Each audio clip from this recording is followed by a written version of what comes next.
All right, we are live.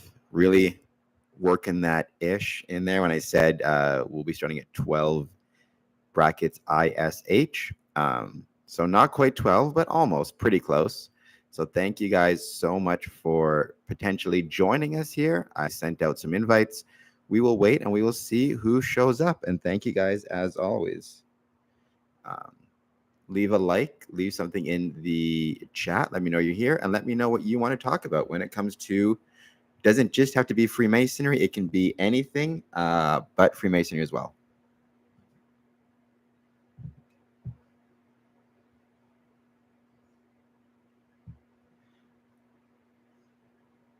Hello, Courtney. Thank you so much for joining us as always. We'll give it a little bit of time, see who else jumps into the chat, but I appreciate you being here.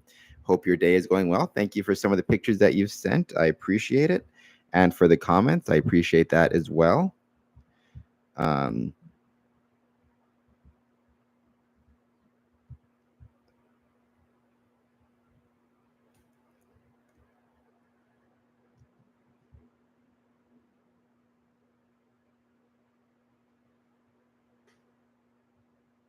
We'll just wait and see if anybody else can show up. The things I wanted to talk about today were some of the same things I've talked about in the past, what we have upcoming on the Square and Compass channel, some of the special things I've got planned for the channel. We have a new artist who is displaying work at the Windsor Masonic Temple, Lorraine Moon. So I wanted to mention that as well. So yeah, it's going to be good.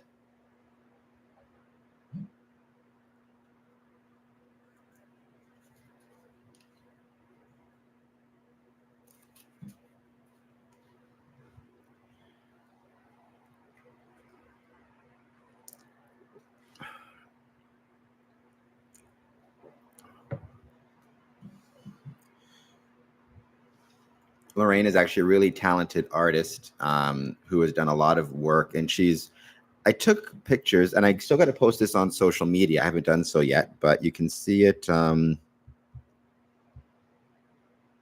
Let's see if I can show a picture. Right now, it's not on social media, so I can't screen share. It's still just on my phone.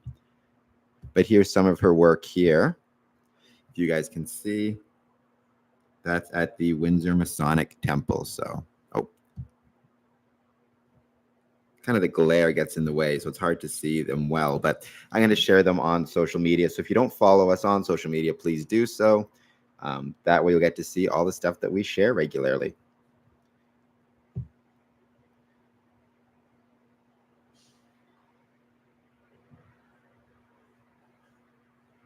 Something else I want to talk about is some articles I've been reading recently. I'm going to see if I can share my screen for 1 second after I type this in.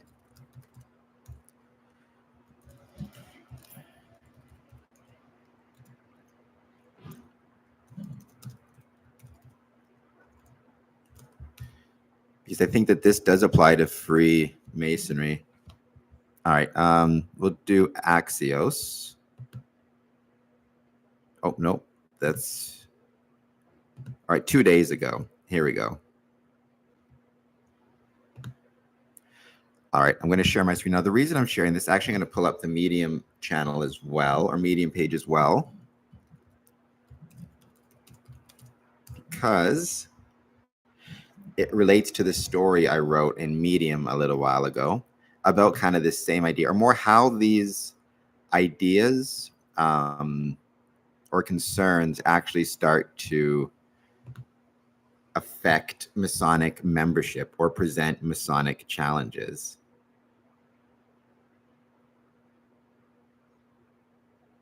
So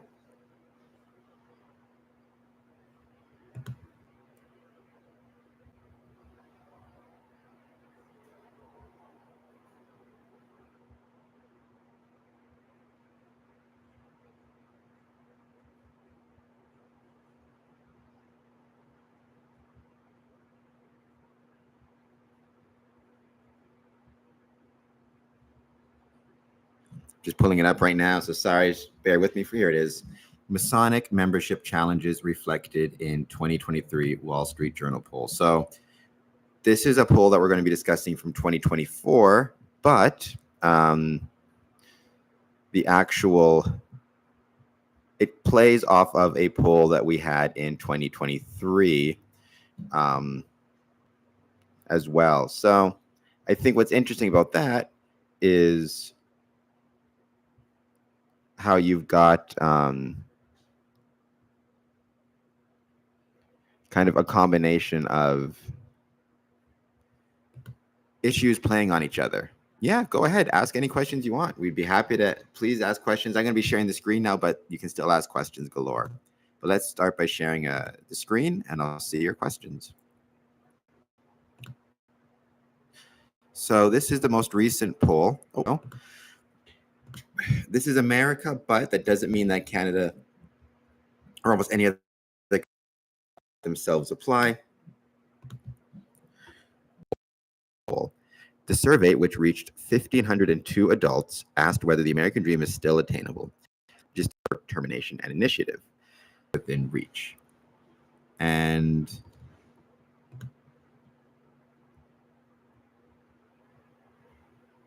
those who felt the American dream was once attainable but no longer is accounted for nearly half of the responses.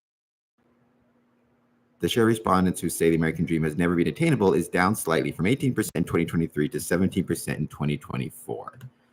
And it's not risen since. Oh, what is the ultimate goal of Freemasonry?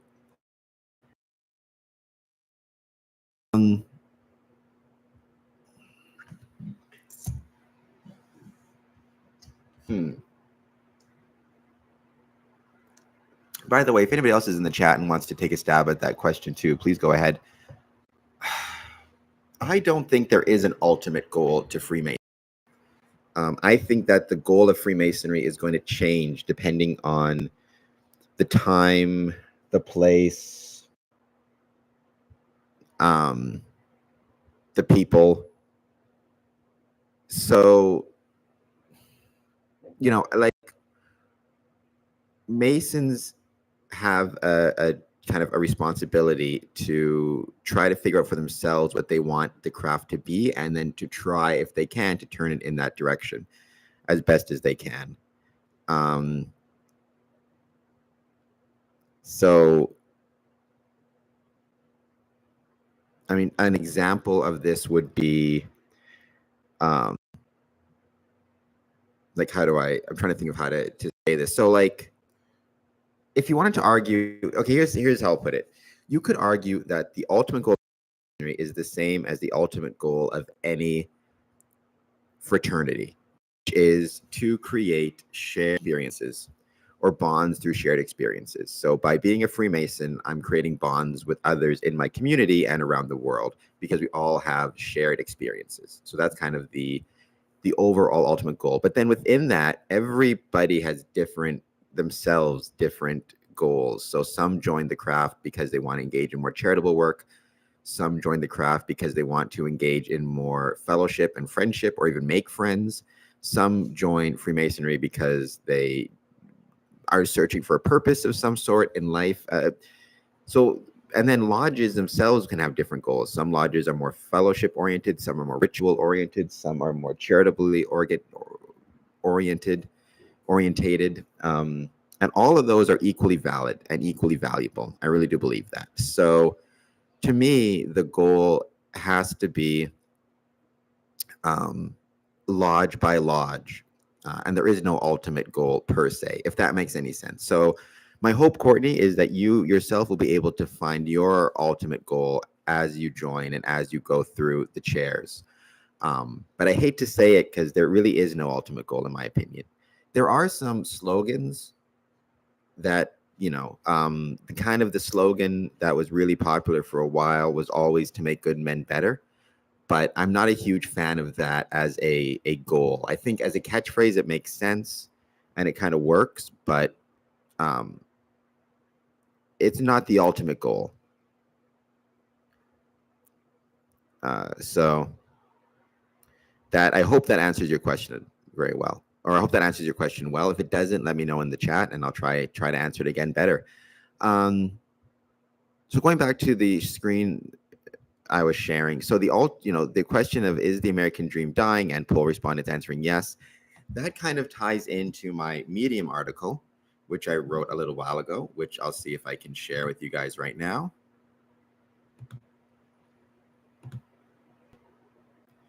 So as you can see here, Masonic membership challenges reflected in 2023 Wall Street Journal NORC poll.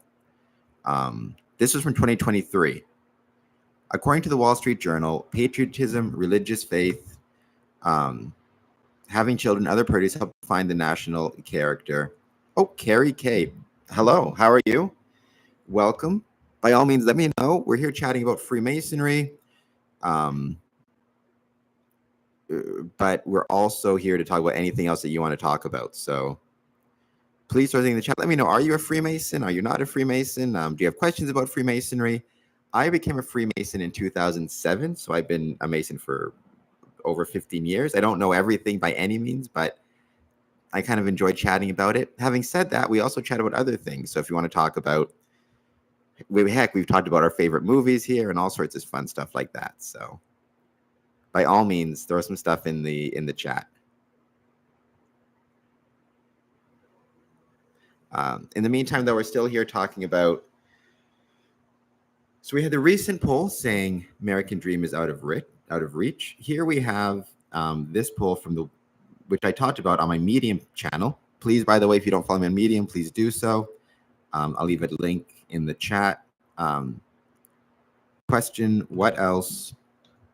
So, according to the Wall Street Journal, patriotism, religious faith, having children, other priorities that help define the national character for generations are receding in importance to Americans, a new Wall Street Journal NORC poll finds. Question: what else has receded during the same time period as covered within the poll? Answer: Masonic membership, though this recession happened well before 1998. So, as reported by the Wall Street Journal, the share of Americans who say that having children, involvement in their community, and hard work are very important values has fallen.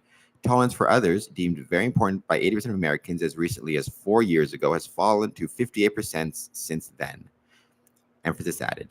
Freemasonry is multifaceted. Oh, I am a member of AMORC for 5 years, and I met with the Master Mason of Co-Masonry in February. Very cool. Sorry, if you don't mind my asking, AMORC, I'm not sure what that is. I know what Co-Masonry is. It's not recognized in Ontario. Like, we don't have a mutual recognition with them per se, but I would be fascinated to learn more about it for the purposes of my podcast and maybe have an episode about Co-Masonry. I know we have the Order of Women Freemasons here, as well as Eastern Star. I believe Co-Masonry is primarily in France, if I'm not mistaken. So please, put down in the chat if you don't mind. I appreciate it. And let me know what you want to chat about. And let me know what you think of this article I have and this poll I have. And if you think it's interesting at all. So Freemasonry is multifaceted. It contains both esoteric and exoteric facets, the latter of which include involvement in the community. For decades, Freemasonry, both in terms of Masonic lodges and Masonic buildings, acted as focal points within their local communities. Freemasonry was relevant to the communities in which it was located and involved therein. Many joined Freemasonry to be involved in the community. Within a Masonic lodge, there are members of various faiths and political affiliations, along with various economic, social, and health backgrounds. Tolerance is not simply a Masonic tenet, it is a Masonic necessity. I'm leaving in the chat the link to this article, which I'm hoping you guys will check out and potentially respond to. Okay, it's a Rosicrucian order in we have one of those in Ontario, actually. They meet out of Chatham. Well, we have a few in Ontario, but the one closest to me meets out of Chatham. So, yeah.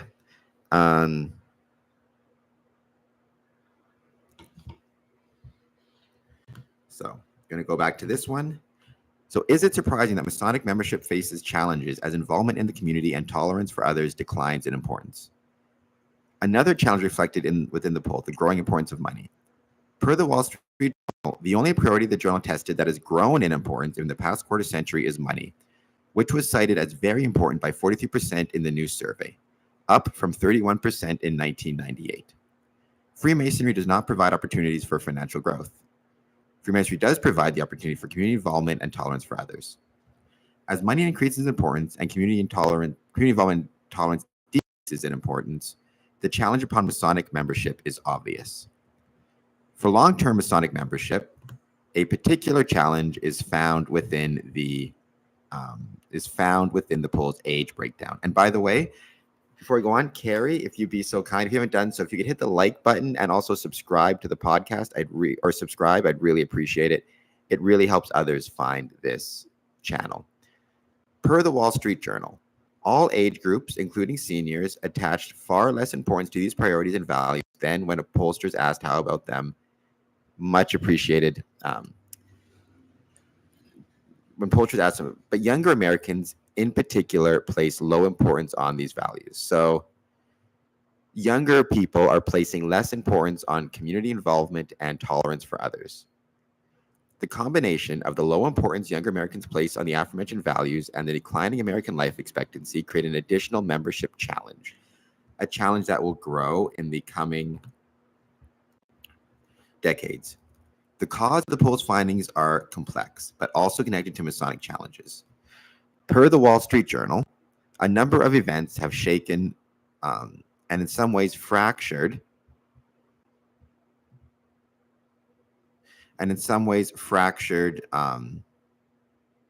nation since the journal first asked about the unifying values.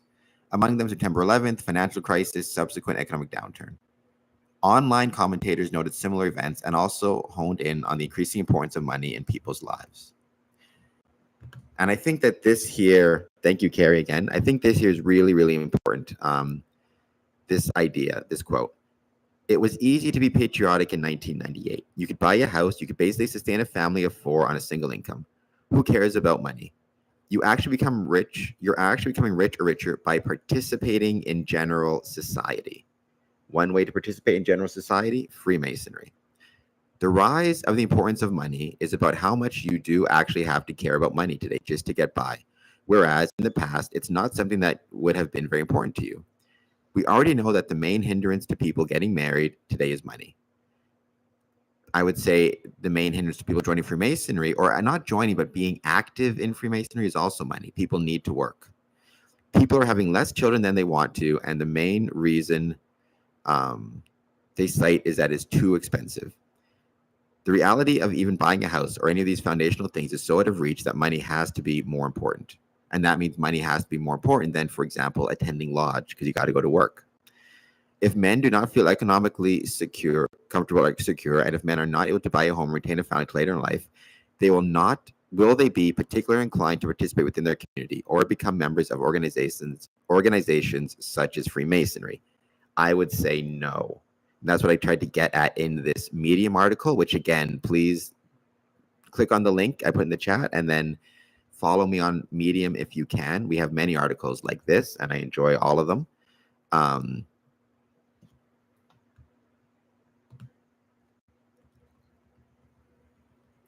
then there's also the idea of pessimism, which is also becoming a trend. Pessimism, more generally, it's not a secret that Americans are losing confidence in their institutions. And you could argue Freemasonry is a type of community institution. Let me know, Carrie, if you agree, disagree, anything you want to add to the chat. I hope you'll do so. Pessimism can and often does subvert motivation by hijacking the brain's ability to stay motivated during reward-driven behavior. That involves some discomfort or hardship to receive a dopamine-inducing prize. The pessimistic trend represents a Masonic membership challenge and a Masonic challenge in general. As pessimism increases, individuals are less likely to stay motivated during challenging tasks, such as advancing within Freemasonry, being active within a lodge, taking a lodge office. In the face of such pessimism, again, the question, is it a surprise that many Masonic lodges find it a challenge to attain a quorum, attract new members, or advance officers? While the poll and other sources cited within the story represent the United States experience, these challenges and concerns are applicable to numerous Masonic jurisdictions around the world, including our home jurisdiction in Ontario. How Masons deal with these challenges and concerns will set the course for both Freemasonry and the next century. So again, that was all based on a 2023 poll. And then we go into this 2024 poll where you have the almost exact same thing. Share of respondents who say the American dream has never been attainable is down slightly, which is actually not a good thing because it means more people think it was attainable at one point, but now it's not. Getting married was an attainable goal for just 44% of respondents. Only 9% agreed achieving financial stability and comfortable retirements is easy.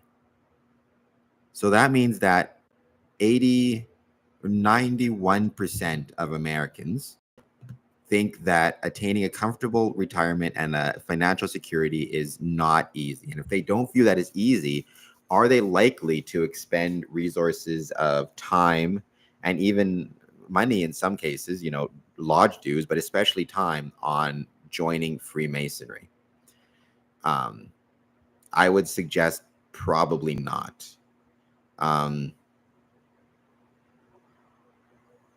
So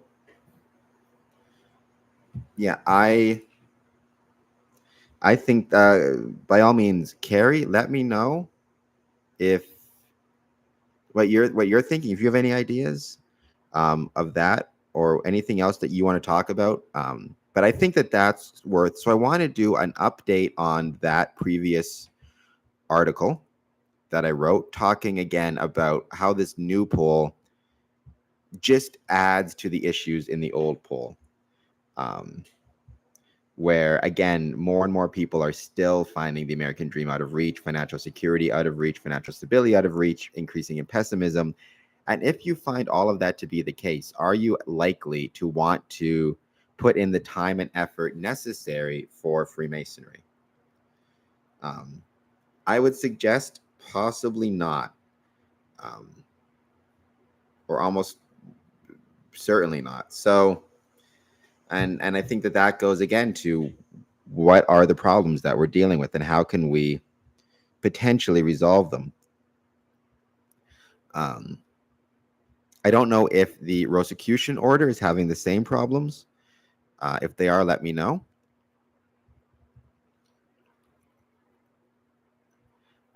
Or even if you know anything about co-masonry, and is it having the same problems? Because if it is, I'd be very curious to learn more about that. I'm just going to take a sip of coffee quickly.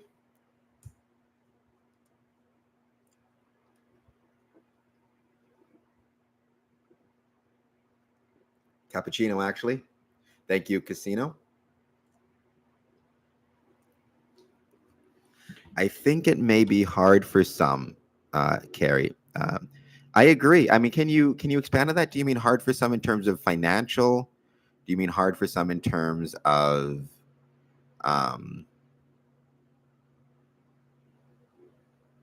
Hey, Michael Moore, thank you so much. Michael, if you want to jump in, did you have the chance to tune in a second ago to what I was saying, and any thoughts on it? I may actually go through it again because I think you might have some really interesting ideas on it, and maybe what you think of it. So please jump in the chat. Let me know if you just started to talk. Okay, I'm going to go back and do it again. Sorry if it bores some people, but I think Michael Moore may have some ideas. Carrie, I think in terms of time. So yeah, I agree. People have less and less time perhaps to deal with Freemasonry. But again, is that because they just have less time as compared to previous, or is it actually because of the issues that we're going to talk about in this challenge? Oh, sorry, I've heard that co-masonry is expanding. Okay. I have not heard that, but I don't know. I know very little about co-masonry, so I wouldn't be able to say. Like I said, to my knowledge, I just understand it's very popular in France. So again, going back to this was done in 2023, but there was a recent poll that came out in 2024 that may kind of expands on this. This is my Medium article. I put the link in as well. So Michael, you can follow this on Medium directly. According to the Wall Street Journal, Brazil is actually growing Freemasonry. I heard very, very quickly in all sorts of different lodges, both recognized Grand Lodges and unrecognized Grand Lodges, and clandestine and irregular and regular. I heard that the concept of Freemasonry is growing like crazy in Brazil. So this was from 2023, but according to the Wall Street Journal, patriotism, religious faith, having children, and other priorities that help define the national character for generations are receding in importance to Americans.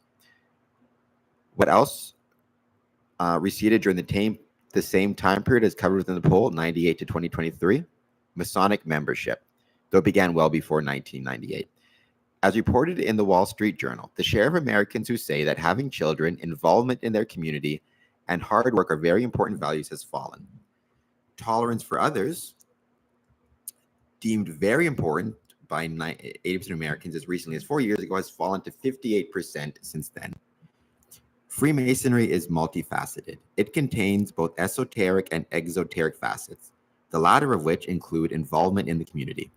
For decades, Freemasonry, both in terms of Masonic lodges and Masonic buildings, acted as focal points within their local communities. Freemasonry was relevant to the communities in which it was located and involved therein. Many joined Freemasonry to be involved in the community. Within a Masonic lodge, there'll be members of various faiths and political affiliations, along with economic, social, and health backgrounds. Tolerance is not simply a Masonic tenet, it is a Masonic necessity. So, is it surprising that Masonic memberships face challenges as involvement in the community and tolerance for others declines in importance? Another challenge reflected within the poll, the growing importance of money. Per the Wall Street Journal, the only priority the journal tested that has grown in importance in the past quarter century is money, which was cited as very important by 43% in the news survey, up from 31% in 1998. Freemasonry does not provide the opportunity for financial growth. Freemasonry does provide the opportunity for community involvement and tolerance for others. As money increases in importance, the community involvement and tolerance decreases in importance. The challenge upon Masonic membership is obvious. For long-term Masonic membership, a particular challenge is found within the poll's age breakdown. Per the Wall Street Journal, all age groups, including seniors, attach less importance to these priorities and values than when pollsters asked about them in 1998 and 2019. But younger Americans in particular place low importance on these values. So that means that the younger you are, the less value you place on community participation and tolerance for others, and the more value you place on money.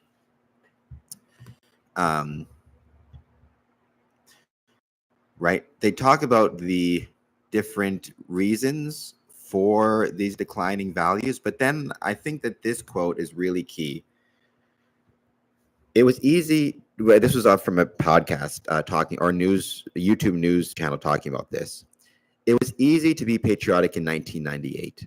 You could buy a house. You could basically sustain a family of 4 on a single income. So who cares about money? You are actually becoming rich or richer by participating in general society. That's the key there. You're becoming richer by participating in general society. The rise of the importance of money is about how much you do actually have to care about money today just to get by. Whereas in the past, it's not something that would have been very important to you. We already know that the main hindrance to people getting married today is money. People having less children than they wanted to, and the main reason they cite is that it's too expensive. The reality of even buying a house or these foundational things is so out of reach that money has to be more important. So if money is more important, and you're placing money above, say, having children, getting married, are you also going to then place getting money, going to work basically, as more important than going to Masonic lodges or your Masonic obligations? If men do not feel economically comfortable or secure, and if men are not able to buy a home or maintain a family until later in life, will they be particularly inclined to participate within their community or become members of organizations such as Freemasonry? My answer is probably not. There's also this idea that pessimism is becoming a trend. We have a deeply pessimistic country, distrustful government in general, with an overall outlook that is historically bleak. Pessimism can and often does subvert motivation by hijacking the brain's ability to stay motivated during reward-driven behavior that involves some discomfort or hardship to receive a dopamine prize. So this pessimistic trend represents a Masonic membership challenge and a Masonic challenge in general. As pessimism increases, individuals are less likely to stay motivated during challenging tasks. such as advancing within Freemasonry, being active within the lodge, taking a lodge office. In the face of such pessimism, is it a surprise that many Masonic lodges find it a challenge to attain a quorum, attract new members, or advance officers? So let me know what you think of that. Thank you for jumping in, Michael Moore. I think people are just consumed wanting to relax, to sell belongings to the time and activity of a lodge, as well as funding it out of your own pocket. Is a tough sell when people don't have time or money. Right. So I agree. Do you think that the other issue has to do with the increasing in pessimism that you're seeing, where we have these issues, or like, to what extent do you think pessimism is in and of itself a contributing factor to this? Do you think if people are optimistic about the future, they're more likely to be willing to give up their time and money to belong to a lodge and fund the lodge?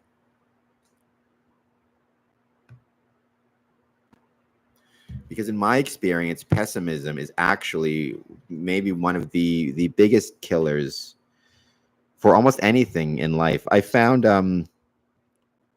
what's that movie Dune, where they talk about, they say fear is the mind killer. In my experience, pessimism is actually the true mind killer, much more so than fear. And if you're pessimistic, you're probably there might be some issues in terms of your likelihood to participate in Masonic activities. Courtney, by all means, let me know if you want to add on to this as well, and these conversations. And anybody else who's in here, let me know what you think of the same. And did you see either the most recent poll that the American Dream is dying, or people feel that way, or the 2023 poll I talk about in that Masonic membership challenge?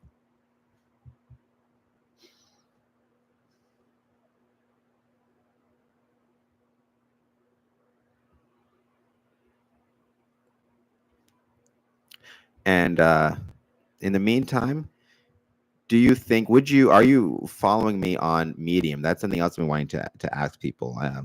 I appreciate everybody who follows me here on Facebook. Geez. I appreciate everybody who follows me here on YouTube, and is subscribed and likes, and please keep hitting the like button and all that good stuff. But we also have some great stuff on Medium, Podbean, all those things. So we hope that you'll take the time to jump on those things as well and follow us there. Carrie K, thank you so much for following me. I really do appreciate it, on Medium, on wherever you follow me. What do you think about my question about pessimism? Excuse me. Do you think that, as I was saying, that may also create its own Masonic challenges? Perfect. Let me know what you think of my articles then. Also, let me know if you like them, don't like them, if you think they could be made better, even what you want me to write about. I would appreciate, because there may be topics that I could write about. And some topics, honestly, are better in written form than in podcast form, I think. I think topics that require a lot of stats, a lot of statistics, I think it's better in a written format than in a YouTube format on many occasions, unless you're willing to go with PowerPoint and all of that. Pessimism is a contagious zeitgeist. That's true. Unfortunately, it's popular to not like a society. That is also true. I think oftentimes one of the dangers is, if you don't like something, you're considered cool or edgy or smart. Or, not liking things tends to have a higher cultural value than liking things, I think.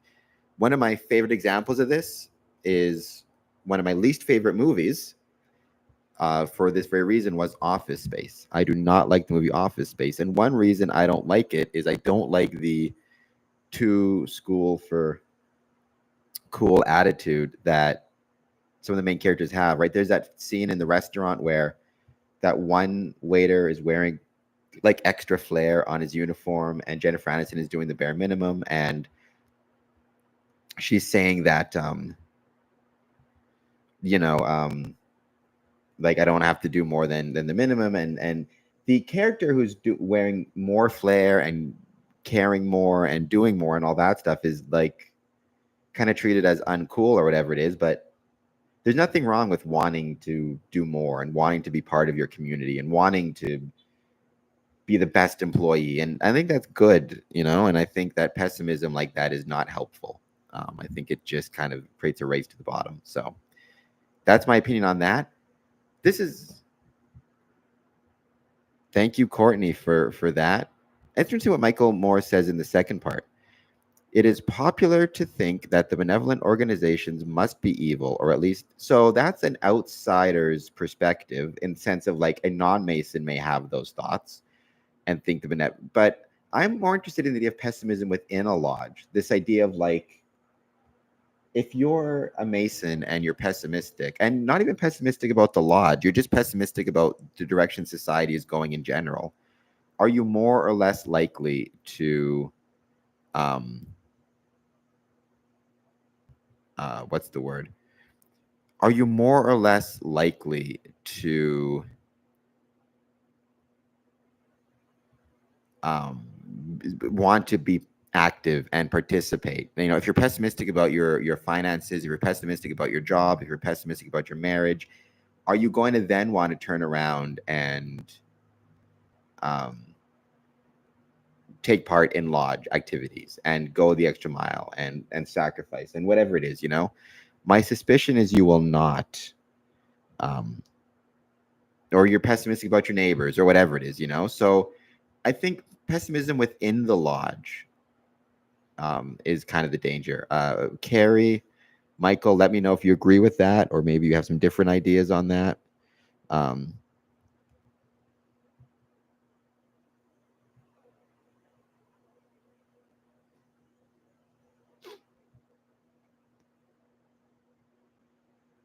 Michael does have a great point of view, indeed. I mean, he's very, very active. He's one of the more active Masons in Michigan, and that's saying something, because there's a lot of active Masons in Michigan, a lot of great Michigan guys, a lot of great Michigander brethren or brothers.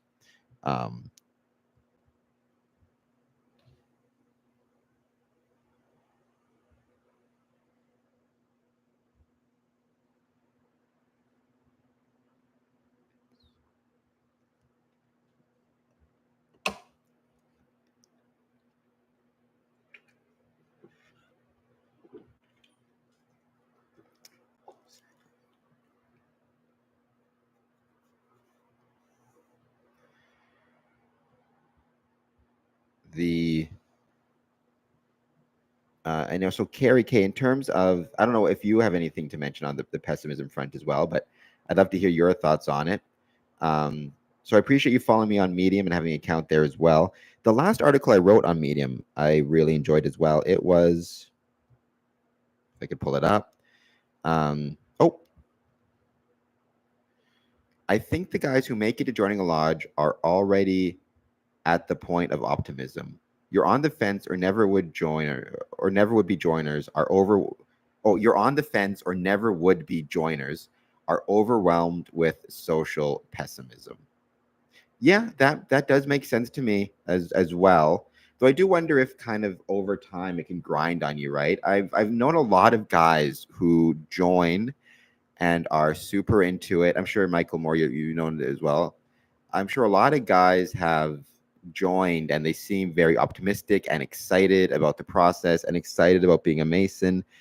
And they do get pretty heavy into it for a while, only to then, over time, grow less excited, if that makes any sense at all. So I think that there's both. You may be optimistic at the start, but if you're not careful, and also if you don't protect yourself, maybe you can become pessimistic very quickly, in my experience. You can let me know if you agree or disagree with that.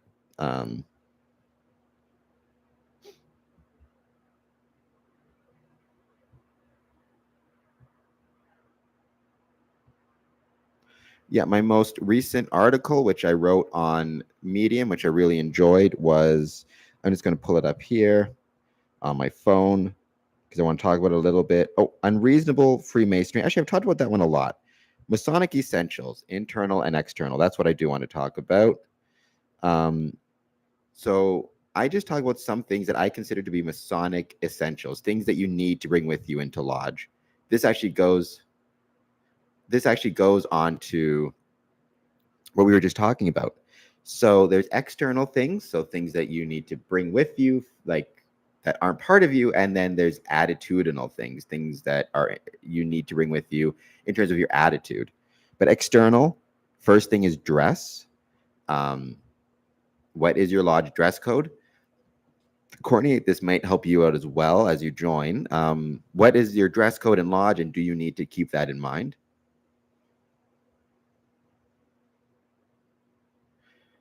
So that's interesting. Before I go on to this medium, I think those guys are ground down by either being sold a different experience than what they were originally expecting, but also old Masonic gatekeepers ruin it for new guys.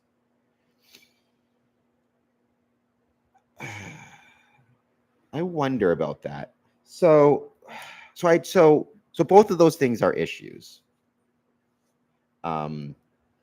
You're absolutely right, Michael Moore. Oh, Carrie K, hello, Sora, Courtney Duffy. I'm part of Amorc. Very cool. We got a couple Rosicrucianers in the house.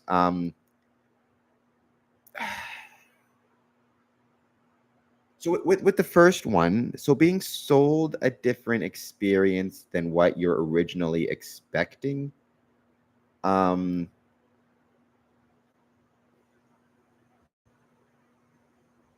Yeah, like I don't know if those guys I don't know if those guys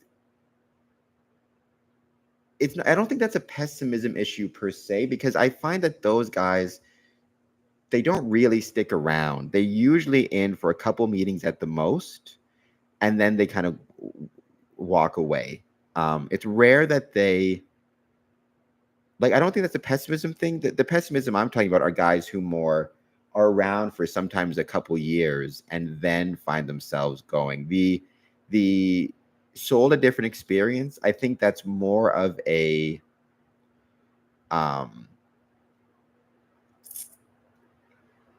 Westgate guarding problem that happens relatively early, and you see it happen relatively quickly. The gatekeepers, we never did it that way guys. Yep, Masonic burnout. I mean, so Masonic burnout is 100% real. And that happens from a lot of different factors or facets that definitely can come from old Masonic gatekeepers trying to keep new ideas out of lodge, new experiences out of lodge, not letting new guys flourish because or try out new ideas because they've always done it a certain way and they think that's the only way to do it. Or you have guys who constantly complain when things are new, or when things don't go right. There's a lot of I told you so's and things of that nature. Yeah, so Masonic burnout is 100% real. I wonder, though, how much of that burnout is exclusively related to shit going on inside the lodge, and how much of that is shit that's outside of the lodge that's affecting them. So, like if you're, I'm not going through this personally, but I know people who they're getting divorced, they're in the middle of a custody battle, their job is an issue, their wife is moving out, and in those circumstances, it's like, even if things are going relatively smoothly at the lodge, it's like you have all those other things burning you out that causes you pessimism, in the sense that, if my marriage can, if I can do all these things and my marriage still ends, then what is the point of doing all these Masonic things? Because I thought my marriage was going to last forever and it didn't. So maybe the lodge isn't so great either, if that makes any sense. Or like whatever it is in that circumstance, right? I do think sometimes it's not a gatekeeper thing. Sometimes it's just other things in life, health problems, whatever it is, that creates the burnout. But then if you're feeling negative about your life in general, you might be feeling negative about Freemasonry as well, and you project those images onto them. And that's kind of, I do think that is more of an issue sometimes than we give it credit for. I actually did a report or a podcast with a sergeant in the Army who wrote a book about PTSD. But he said something that I thought was really interesting. He said, like, as a sergeant, I can't just worry about what happens to my guys in the Army. He also said he has to worry about, like, is their marriage okay? Are their kids okay? Are they financially stable? What are their health issues? Is their wife sick? Do they have some new expenses? Did their car break down? Um, uh, is their mother sick? Did their mother pass away? Like he said, all these things that are outside of the Army are going to affect their performance inside the Army. And as a leader, he has to take those into account, which I think is a good point. I refer to that as Masonic burnout again. Yeah. Well, my sponsor said jeans, of course, in a polo shirt strictly. There you go. So that's one of those Masonic external requirements. Things you need to bring to lodge: jeans and a polo shirt. Also, when you're traveling, it can be a nice idea when you are traveling to speak to the lodge you're going to and ask them if they have any dress requirements. Sometimes I'll be visiting a place and I'll attend the lodge last minute, so I don't have the proper clothing, and they've always let me in. But when I do know I'm going, I do try to call in advance and ask what type of clothing should I wear, and I can try to bring it with me. Do you think that life gets in the way depending on their own circumstances? So yeah, so that's what is going on with all those things. Now, here's what I also think, and so this is kind of the trick, right? Yes, I think life gets in the way, but I think if you're optimistic, you will find you will prioritize more and make more things work, if that makes sense. So if you are pessimistic because life is dragging you down because of Masonic burnout, because of whatever it is,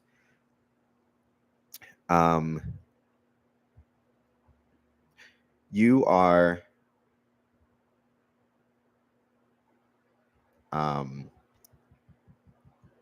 what's the like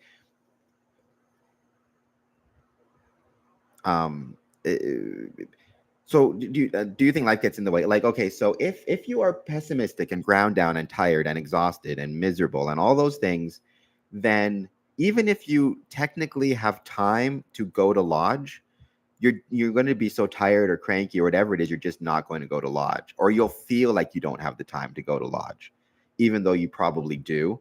It just feels like you don't, because in your mind it's going a million miles an hour with all the problems and all the pessimisms and all the catastrophizing that you might be doing in that circumstance. Whereas if you're optimistic and hopeful and feeling good, then you will find ways to make the time to do the things you want to do, and you'll have the energy to, you'll have the energy to get to lodge and get to work and take care of your family. So it's like a twofold answer. People will do what they want to do,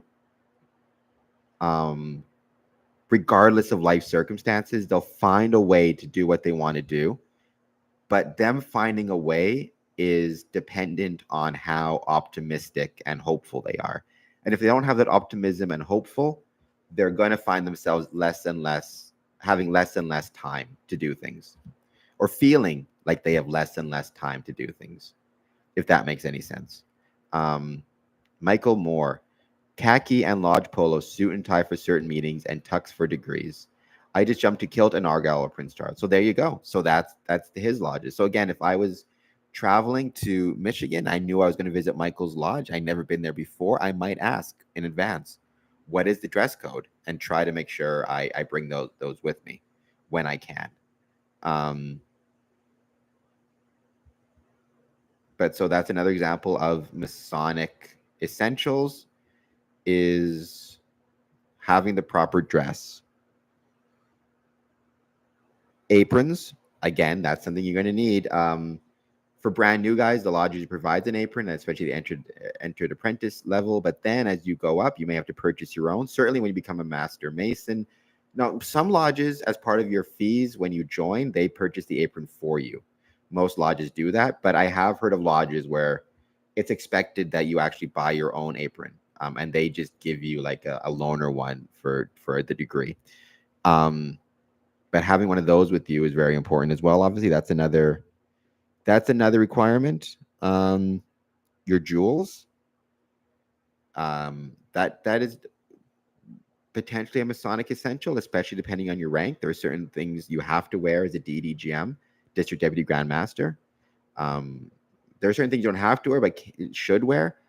There are certain things you need to get.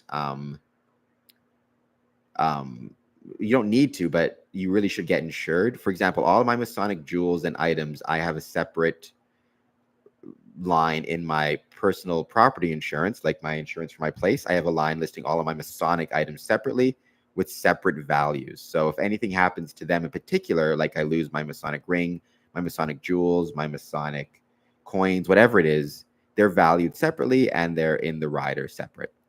A lot of people don't do that, which drives me crazy. If you have Masonic items that are special to you, get them insured. Dues cards, another Masonic essential. After paying dues, a member is entitled to a truly Masonic ornament, the dues card. A dues card is a physical representation of a member's good standing within his lodge. It is often the first piece of sure information that is requested when a member is visiting a new lodge. So having that with you, I mean, to me, it's like, first thing I check I have is my dues cards. Then the second thing is my credit card. I want to make sure I have that with me at all times. I keep it in relatively good condition. Interestingly enough, I also keep a digital copy of my dues card if anything happens to the physical one.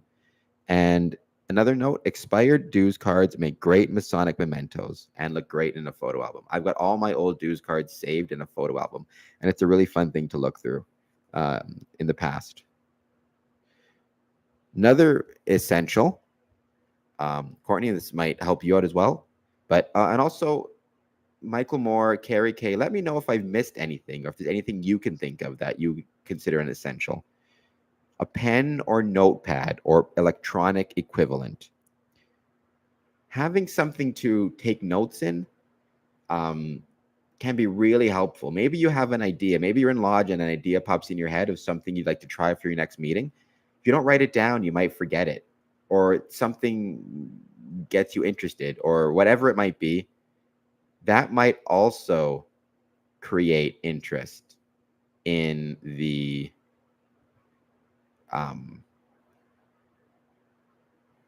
that might also create, like, you may see something in lodge, somebody does something, somebody says something, somebody whatever, however it might be, an announcement is made, and that creates an idea in your mind, and you think to yourself, what if I were to follow up with this or with that or with whatever it is. In those cases, taking the time to write it down could be really helpful. Or even if you're upstairs afterwards and you meet a new Mason, a new brother who's visiting from out of town, having pen and paper means you can write down his name, his lodge number, his contact info, and now you've got a new contact for when you're traveling. Some people prefer electronic. That's fine. I, as a rule, though, don't like to bring electronic items into the lodge room if I can help it. But if you prefer that, so long as you know that you can keep it on silent, by all means, bring your electronic item in. Sometimes you get a special Masonic pen as well, so that's nice. And notepad to write your stuff down. By the way, everybody, if you could take a few moments to hit the subscribe button, hit the like button. Please subscribe to this channel if you're not done so, and like and all that good stuff. Then there's also the daily essentials that are also Masonic essentials, because us Masons live in the real world.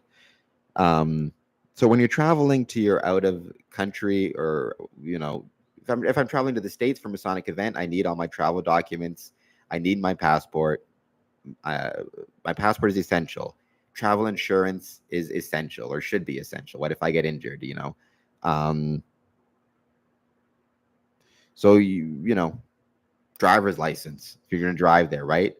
Those are as much Masonic essentials as they are day-to-day essentials. And then there's internals.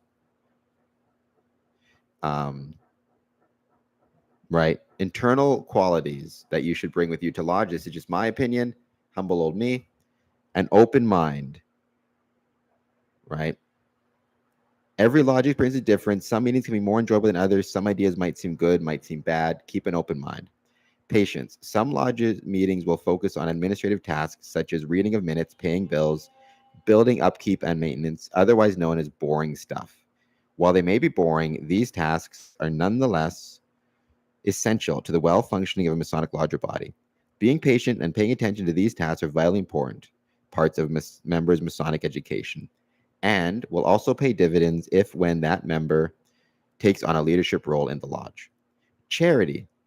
Masons are taught that charity is a particular Masonic virtue, which it is. Charity can be financial, but one can also be part of charity can be financial, but charity can also be, you can also be charitable with your friendship, with forgiveness, and with understanding. Sometimes a meeting will not go well. It's human nature. Not everything goes well.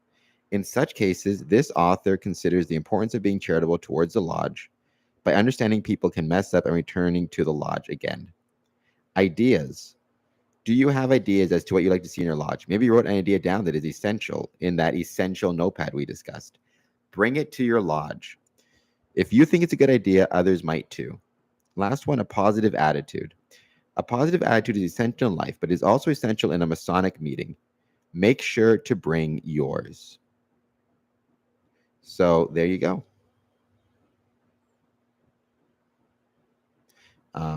Do you have, and this is for anybody watching this, Carrie, Michael, anybody else watching this? Do you have any Masonic essentials? And let us know what they are.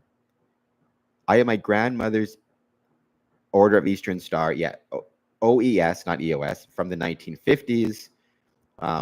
Courtney, I have a beautiful Masonic ring from when I received my 3rd degree, plus my grandfather's Knight Commandery in his hat, which is very good. So for those things, again, what I would suggest is, I don't know if you maybe already do this, but like I said, on my insurance, for anything I have that's Masonic, so when it comes to my renters or my property insurance, anything I have that's Masonic, I have a separate line item where it's listed specifically with its appraised value. And also, I suggest that sometimes lodges do that. I know for a lodge, they're going to insure their like belongings in general. So they'll have their they should have their aprons and their this and their that insured, aside from any general liability insurance. But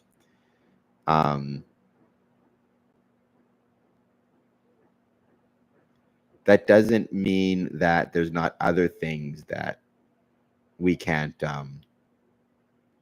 Taking the time to insure those things separately, line by line, is really important. So that's what I would suggest. A lot of people don't do that.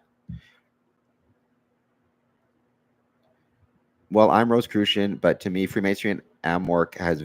I'm saying that right. Is it Amorc or Amorce? I mean Amorc. I'm assuming has very rich. They do. I actually did a podcast about Rosicrucianism and Freemasonry. So, and the connections between the two, which are obviously very, very high. Still, welcome everybody to this podcast. I hope that you guys, if you're not done so yet, will leave something in the chat to let me know you're watching. And, by all means, put something in the chat, hit the like button, hit the subscribe button, all that good stuff. No, they do for sure. Let me see if I can find the episode because I can't think of what it was now. I'm gonna try typing in Rose. Here it is. Actually, yeah. Episode 139. I'm going to put it in the chat in just 1 second.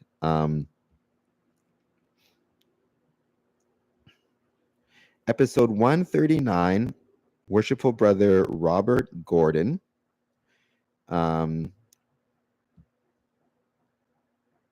He wrote a book, 21st Century Rosicrucianism. So we discussed his book. We also discussed even his spirituality and even robots. Let me just go and put this in the chat. So you guys can hit the link and check it out. And if you could leave a like and a subscribe if you haven't done so on that video, be much appreciated. I'm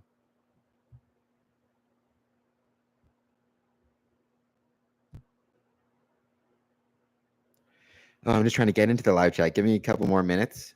Let me know again if you, maybe even if you saw this episode. All right, there we go. It's in the chat. Check that out to see our discussion on Rosicrucianism and the connection between that and Freemasonry. Thank you, everybody, for leaving likes and jumping into the chat. It's much appreciated. Let's keep it going. Michael Moore, I don't know if you were watching. We weren't talking about Masonic essentials, but if you have any Masonic essentials that you would add as well, please let me know. Or Carrie, if you have any essentials as it relates to Rosicrucianism, Amorc, co-Freemasonry, like what you would consider to be a Masonic essential, whether it's internal or external, right? Bringing it in. So I think that's equally as important.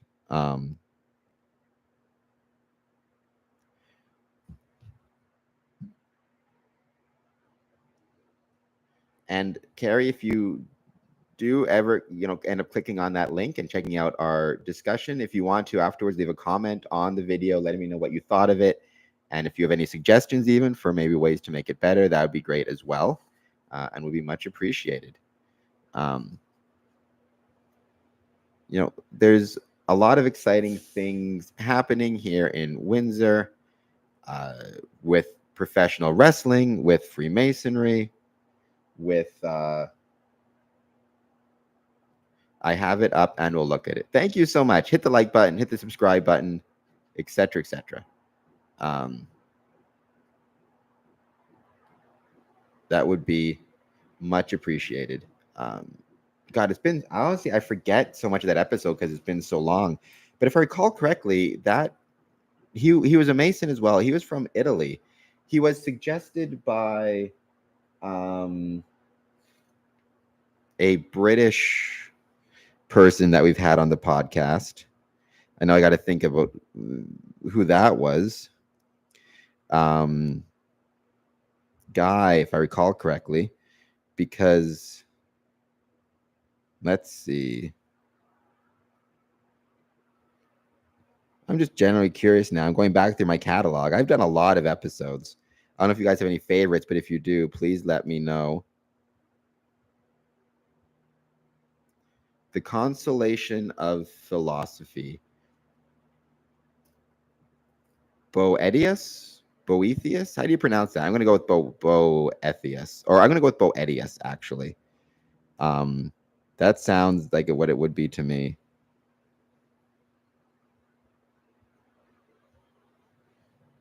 Still going through this thing, trying to find... Oh, here it is.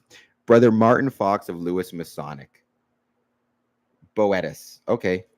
Second pronunciation, Boetis. Is that something you're reading right now, or is something you would suggest for maybe us to read or take a look at? Okay, so Boethius. We're going with Boethius. What would you say is maybe one of the better parts of that book, or something worth looking into? And while you're doing that, I'm going to share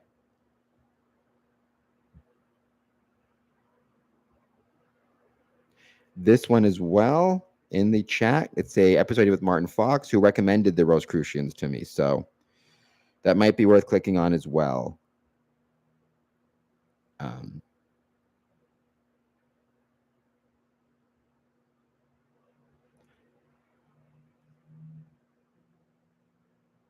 Would you say that Boethius is has a Masonic connections or Masonic connections to it?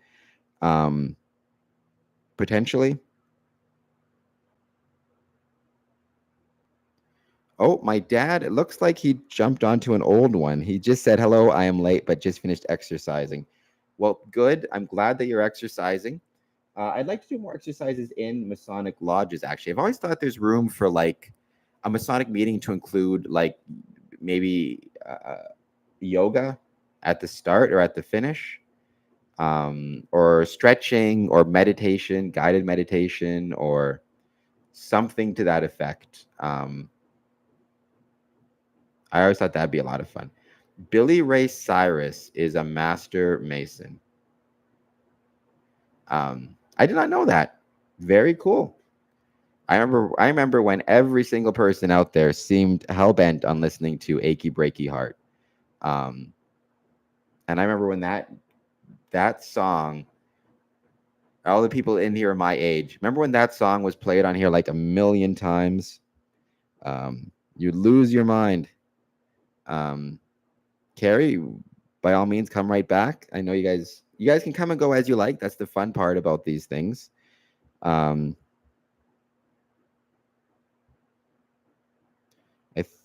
I do believe my dad might be on the wrong chat. Let me see if I can get him to the right one. Just give him 1 second.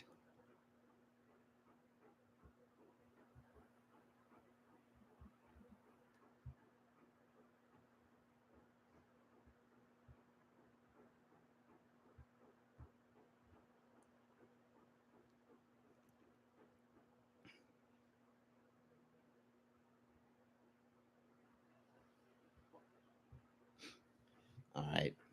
I sent him the right link, I think. A book of Stoicism that was prominent in medieval times. I've also done a podcast on Stoicism with Stoic Dan. That was a really early one, relatively speaking. But what I remember is when it came to Stoicism, how much of a similarity there was between Freemasonry and Stoicism, especially the cardinal virtues.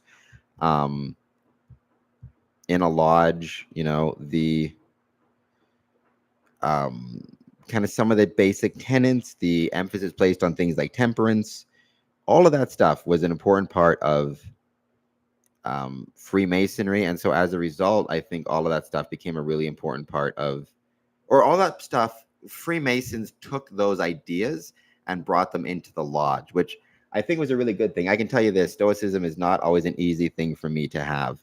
So getting the chance to try to practice it is something I take a lot of pride in. I don't always succeed, by the way, but I try my best.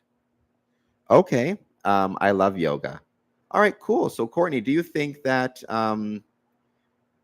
well, I guess I shouldn't ask Courtney because you're not there quite yet, but Michael Moore, Carrie, like, do you think that there's types of yoga that could maybe be practiced in a lodge, like gentle stretching, gentle exercises, nothing too major, but stuff that would maybe help keep people engaged in health? Because I think with Freemasonry, right, there's this idea in Freemasonry that I really, really like, which is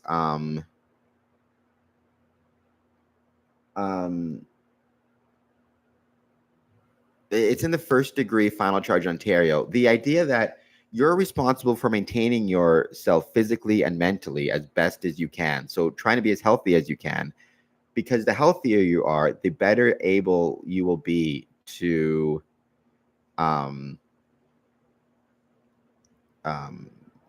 the better able you will be to exert your skills and abilities, right? If you're not taking care of yourself, if you are not healthy, if you're not exercising, if you're not eating somewhat well, et cetera, you are not going to be able to exercise your skills and abilities to their best uses and to help other people in the world and help your Masonic lodge.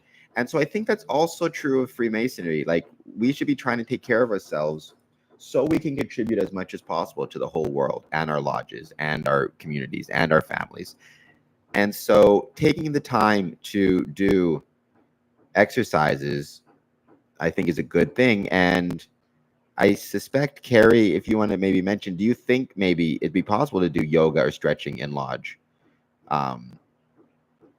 as well as I think you mentioned, Carrie, I thought I saw a note in there that you do breathing exercises and meditation. Do you think, okay, I meditate and use breathing techniques. Do you think that there'd be a value in, at the end of every meeting, spending 5 minutes doing meditation and breathing techniques?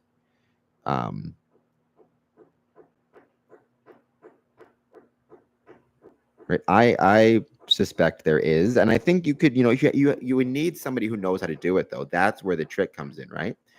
But if you could find somebody who knows how to breathe and knows how to meditate, um, and knows how to lead others in those things, then potentially, sorry about the banging, um, potentially, it could help a lot. And do you also think, like, for example, would you be interested in like leading meditation and breathing exercises at the end of a lodge meeting, or even at the start of a lodge meeting? Do you think that those would be worth it?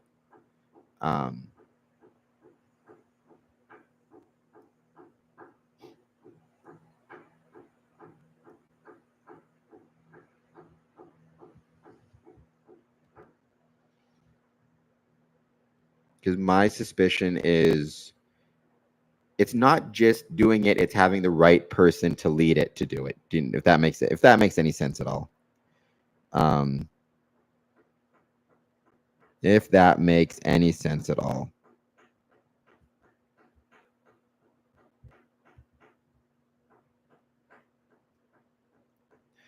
We actually did one of those.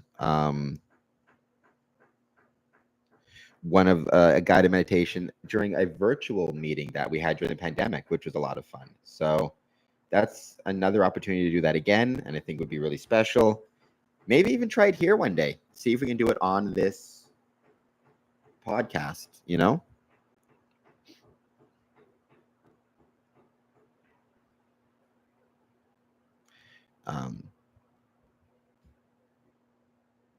I mean, would people be interested in that? Maybe if we did a live stream, but it was just engaged in breathing techniques, and people, like, we had a guy, maybe Randy Sanders from Missouri, and he could lead the audience in a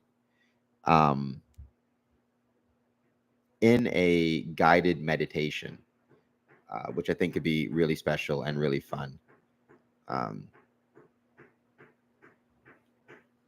Hope the banging isn't bothering anybody.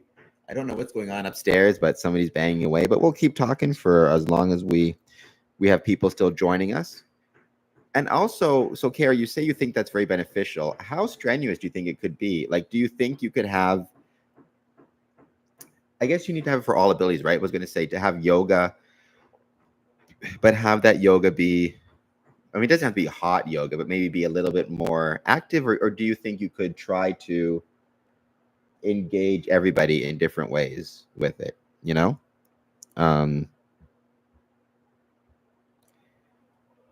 Might be kind of fun, might be worth trying. Now I'm just trying to think more about it. We actually have some meetings coming up, so maybe try it there.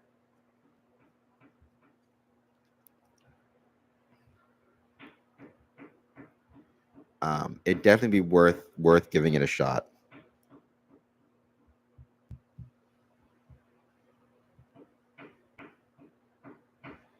Oh, that's the other thing to think in mind is, could we do it by video? Right. Let me know what you guys think about that. Could we potentially, maybe, if we don't have anybody in person who could guide it, could we link up with a video to a Mason or even a non-Mason who does these things and he engages in it, which might be worth it as well.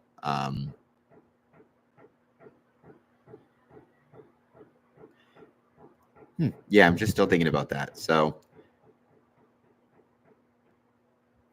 let me know what you guys think in the chat. And by all means, I'm happy to keep chatting with people about whatever they want to talk about. When you say, Carrie K, that you use breathing and meditate, do you mean like, do you do it like once a day, once a week? How often do you try to meditate? And what are some of the benefits that, in your experience, it has provided for you? And would you say that others potentially? Okay, very interesting. I attend them by them done on Zoom by Amorc. Okay, so you attend Zoom meetings, and do you find that they make the meetings better and more enjoyable? And how do you find the experience of doing them on Zoom? Do you find that that is like, have you ever tried it in person with somebody leading it? Have you ever tried it on your own without anybody leading it? And what are those experiences like for you? And would you suggest that maybe others try the same thing? Maybe Courtney could join you on Zoom. He's, I guess, AMORC as well. So he may have some good ideas as to potentially joining.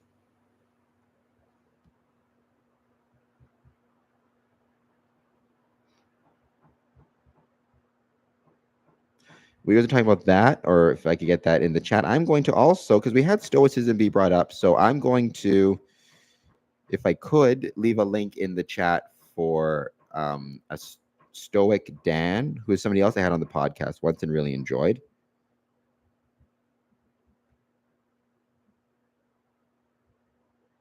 I actually did a short with him. I'm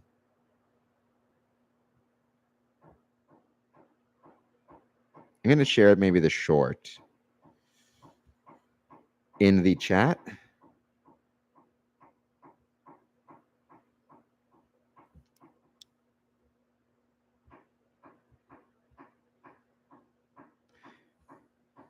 Cameron, I am full Rosicrucian in my lodge, and great, that's awesome. So first, you're going to let your Rosicrucian brothers know, perhaps, that they're also welcome to check out the podcast. But Carrie K, if the Zoom meetings you're attending by Amorc are open to others, like I don't know how it works, if there's different modes of recognition or whatever it is, but perhaps we can have our friend Courtney be joining those as well. I always love it when you can use these things for everybody to kind of come together in different Masonic lodges, or not in this case, Rosicrucian.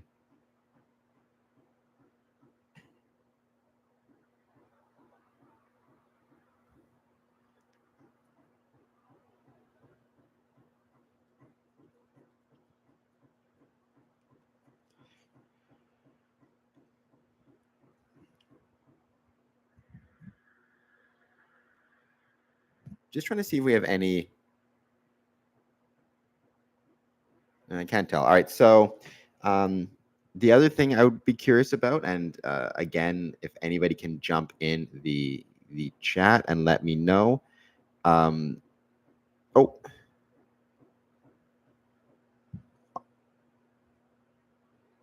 sometimes they are open to the public, but most of the time they are private. So that's those Zoom meetings. Is it how does quote unquote recognition work? So could a Rosicrucian member from Dallas, for example, jump into a Zoom meeting taking place in Washington State or Michigan or wherever it might be, or Florida or California? I'm curious what the rules are about that. Like here in Ontario, back in the day when they were having Zoom meetings, especially during the pandemic, I could jump on different Zoom meetings in different locations. And in some cases, it was tiled. I had to, send a picture of my dues card in advance. They would let me on. Sometimes the meetings were not tiled, so it was just to the public. Like in Ontario, our virtual meetings were not tiled. So in that case, it was possible for everybody to jump on, and that was really special.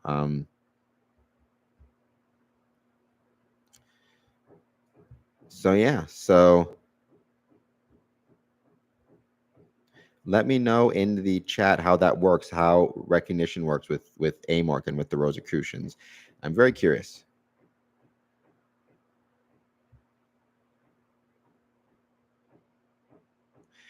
And we got some more people jumping in the chat, which is awesome, or jumping in to watch. By all means, throw something in the chat. Let me know what you guys want to talk about. We're here chatting about anything Freemasonry related or anything at all. We could talk about our favorite movies, our favorite TV shows.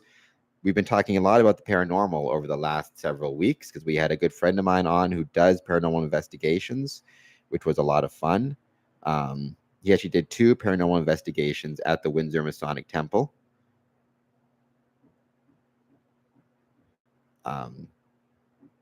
So I think that's really, really fun when you have those things combined. You have your love of masonry, but you combine it with your love of other things, and you can talk about all of that. And that's something I've always really enjoyed.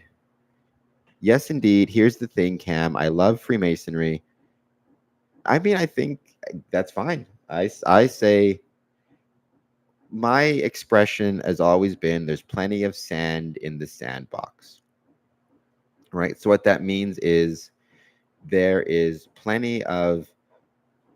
um, plenty of opportunities for everybody to take part.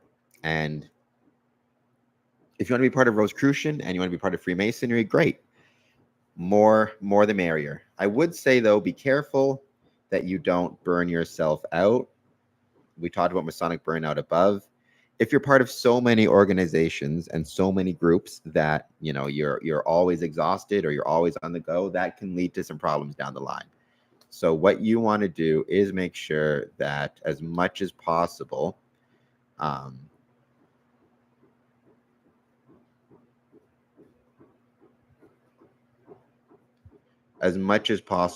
you find a way to do everything you need to do, but don't allow yourself to get burned out. So that might mean at times, the order needs to take a back seat to Freemasonry. Maybe other times it's the other way. Who knows? But do both. Do what you love. And there's plenty of sand in the sandbox, and there's plenty of room for everybody to get along with each other. I truly do believe that.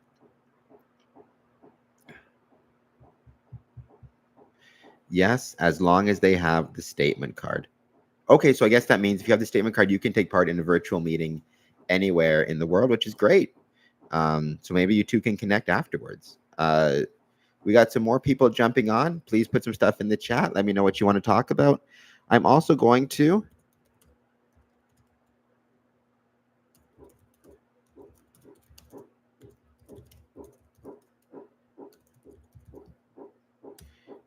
put my Patreon down there as well, just because if people want to join, Courtney, I know you did, and I really appreciate it. But if anybody else watching this wants to join, that'd be awesome as well. You can join for free, or you can join a monthly membership rate. That is fine as well too. So both are great, and we hope that you will do so because you can join for free. Carrie K, yes. So assuming when you say yes, what you mean is yes. Anybody can take part from kind of any jurisdiction. So just like Freemasonry in that regard. And I guess statement card is the same as dues card, I'm going to assume.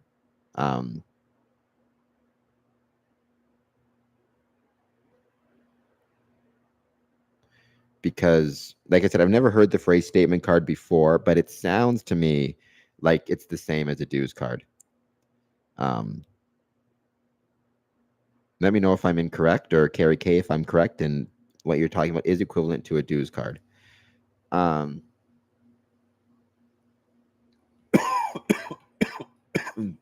Excuse me. I'm coughing up a storm here.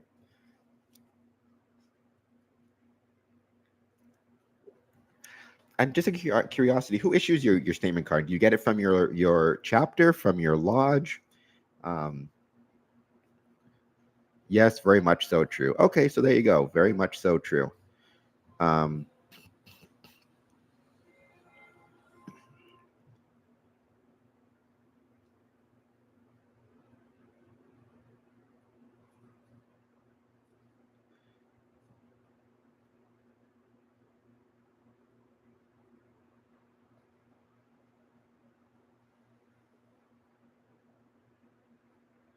Yes, it's a statement status. Okay, so same thing, statement or status card. Most organizations have them. I'm guessing they look the same as a Masonic membership card. I mean, every Masonic membership card, though, is different. That's kind of one of the interesting things about it. I've seen membership cards that are just like mine is just a regular old piece of paper. I guess I shouldn't call it a regular old piece of paper. It's a special card, but it's like, it's just piece of paper with, so there's nothing on, but I have seen some that are like laminated, some that have QR codes on them, some that have like all sorts of stuff on them, which I think is really cool.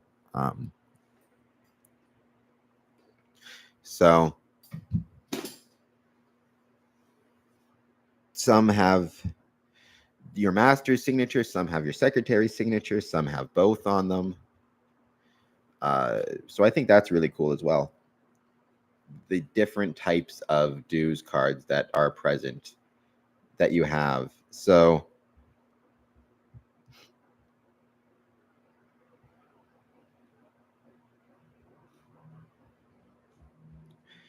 let me know if what yours look like. And some people are even going, and I'd be really curious about this. Some people are even really going now to like on your not even physical cards, but just cards that go on your smartphone, and you kind of scan them almost to get into lodge, or do you scan them to if you're a visitor? Like Amity. Let me see if I can actually pull this up and share this, because I think this is worth sharing for sure. Oops, do you want to do that? Give me 1 second.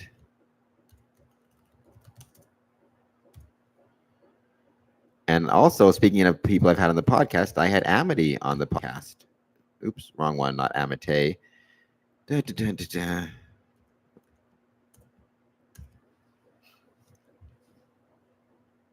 Here it is. Amity, travel safely. We have a number for each of our true members. Oh yeah, we have the same thing, kind of. We have like roll numbers.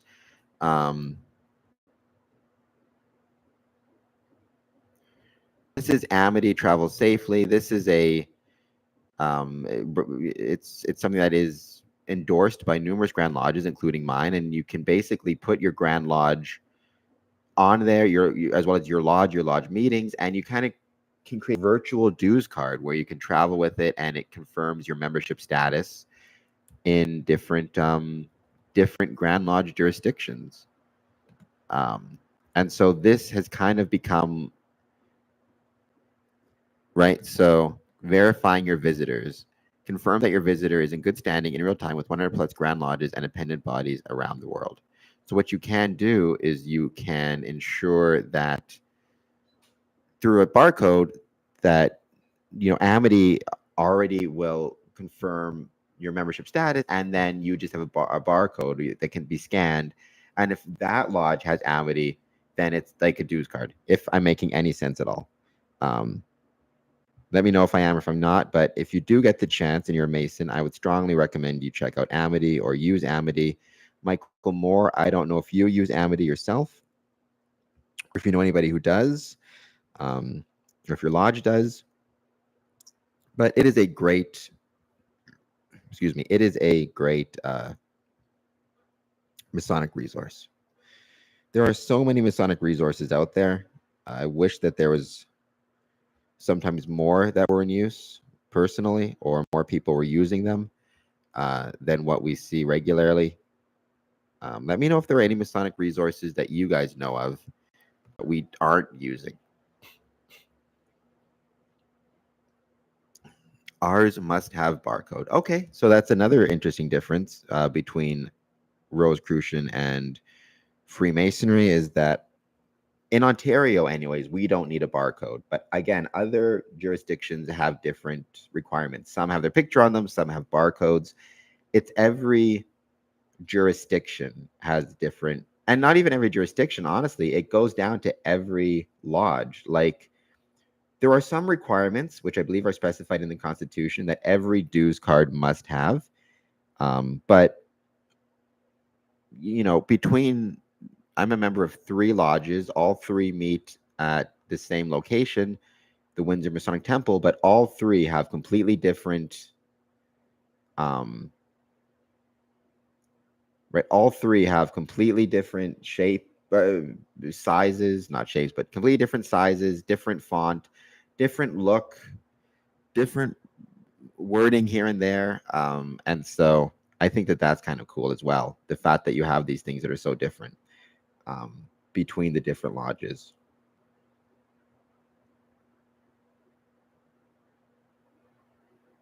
I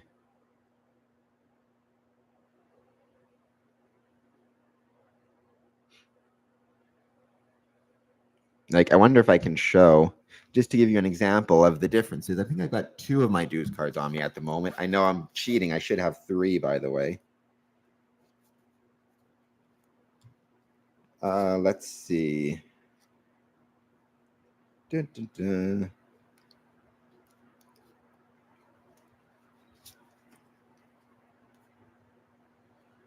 Ooh, this one got kind of beat up, but yes. So I feel bad, actually. I just said how important it is to keep your Masonic dues cards in order, and here I am. But, do as I say, not as I do. Like, you got this one, which is my Border Cities Lodge card. You got this one, which is my Windsor card. Or, sorry, Harmony. So even different sizes slightly. You can kind of tell. Different sizes, different designs. So then I got my Coffee Club card as well for the Windsor Masonic Temple. So uniqueness among the lodges themselves. But I've always suggested, I'll suggest it again, if you can, and you have like an old photo album, I know nobody has photo albums anymore because geez. I know nobody has photo albums anymore because everybody is saving your pictures on your smartphones or saving your photos on your smartphones, right? This is now our photo album. But if you have an actual photo album and you get the chance, I would recommend save all of your old dues cards in the photo album. I've got mine going back to 2007. So that's a really special thing as well. So I would recommend doing so if you can. And if you can, and if you may, or let me know if you've already done that, or what else you save. I mean, I know guys who save every one of their summonses or trestle boards. I don't save those as a rule physically, but I do save electronic copies of all of them.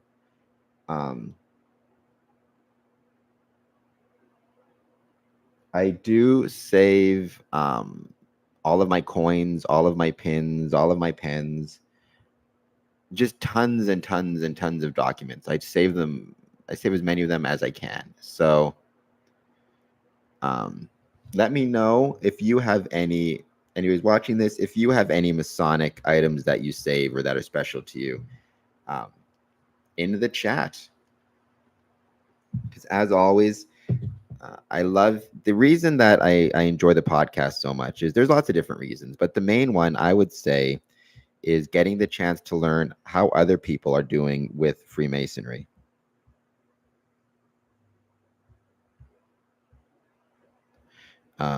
And what your experiences are like. And I love learning about the experiences of people who are new, right?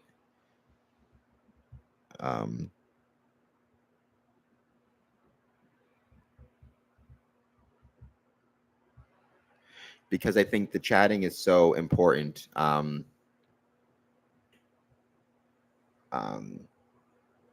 Like I love learning about people's Masonic experiences in Texas, in Michigan, in Ontario. Courtney, I love learning about your experiences in AMORC. And I love learning about your experiences with other brothers and your sponsor and getting ready to become a brother. And I love learning about the differences in dues cards. The fact that, for example, Courtney, your membership card, you have what's called a key number.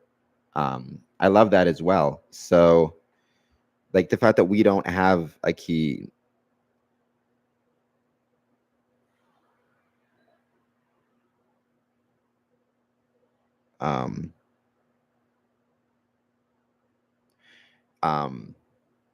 Like I love that fact that you have what's called a key number, and we don't even have a number on our dues cards. Actually, we have our lodge numbers, to be in fairness, but let me just double check that because now I'm curious. Like,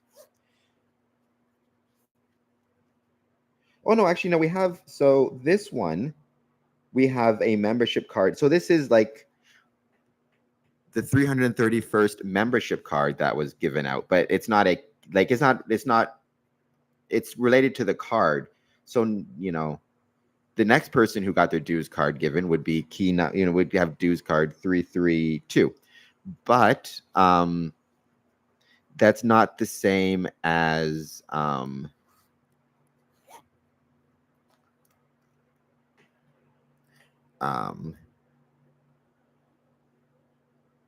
what's the word? That's not the same as like we don't have it. It's not specific to us, if that makes any sense. And then on the other number that's on the card would be the actual lodge number. Harmony 579, Windsor 403, et cetera, et cetera, et cetera. So I do think that that's really interesting as well, that we have those differences. So yeah, so if that makes any sense at all. Then we have what's called a roll number, and we have our Grand Lodge certificate number. So the roll number references the sequential order you are in terms of joining Freemasonry. So, or joining the lodge. So I don't know my roll numbers off the top of my head, but let's say up to my joining, there were 333 people had joined Harmony Lodge. Then when I joined, my roll number would be 334, for example. And that number, to be honest, is really not that important to anybody except the lodge. I don't really need to know that. But then on the other side of it, you have what's called your Grand Lodge certificate number. And that's a very important number because that's the number that allows you to do things like vote in Grand Lodge and, enter into the back end system of the lodge, if that makes any sense. And so for that case, it's really special because you need that number, and that's on your certificate. And it's a 6-digit number, and that's personal to you. So that's my Masonic number in Ontario. And again, for those, so long as you can keep them safe, you really should have a copy of your membership, of your certificate number written somewhere. That's really, really important. So Courtney, like, record all these numbers somewhere safe. So if you lose anything ever, you've got whatever numbers you need recorded somewhere.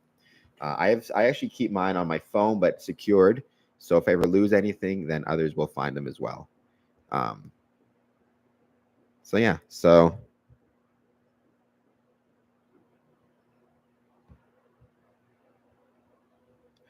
I hope that makes sense to everybody. And if it doesn't, I'm sorry. Let me know if it does. I hope I explained it well. I'm also going to give a shameless plug for Instagram right now because the Square and Compass Instagram page is doing pretty good at the moment. We are okay, so it's our perfect. Yeah, that's what I figured. We are doing pretty good right now at our Instagram. We've got 496 people who have joined us or following Square and Compass Promotions on Instagram. Courtney just recently joined. Thank you so much. So we are four away from 500 followers on Instagram, which would be wonderful. So if everybody could take a few moments, and if you get the chance, please follow us on Instagram. It is joined Instagram. Thank you so much, Carrie. I very much appreciate that. Actually, I think I just saw that notification pop up. Let me double check. Yes, I see that. Okay, thank you so much, Carrie K. I very much appreciate that. Let me know what you think of my Instagram account. I'm not the best at social media. I'm trying to be better.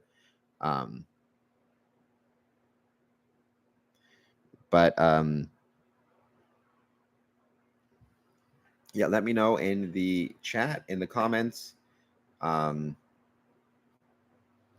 what you think of my Instagram. I could probably, like I said, I'm not the best at this stuff, but I'm trying to be better.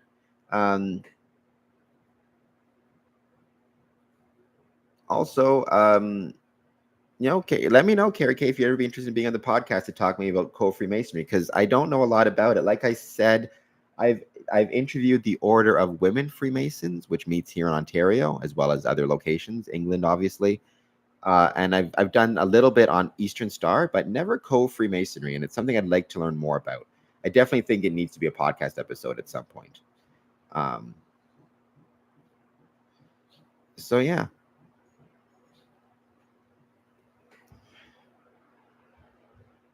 I've had some really good, really happy with some of the stuff I've had on the Instagram account recently, though.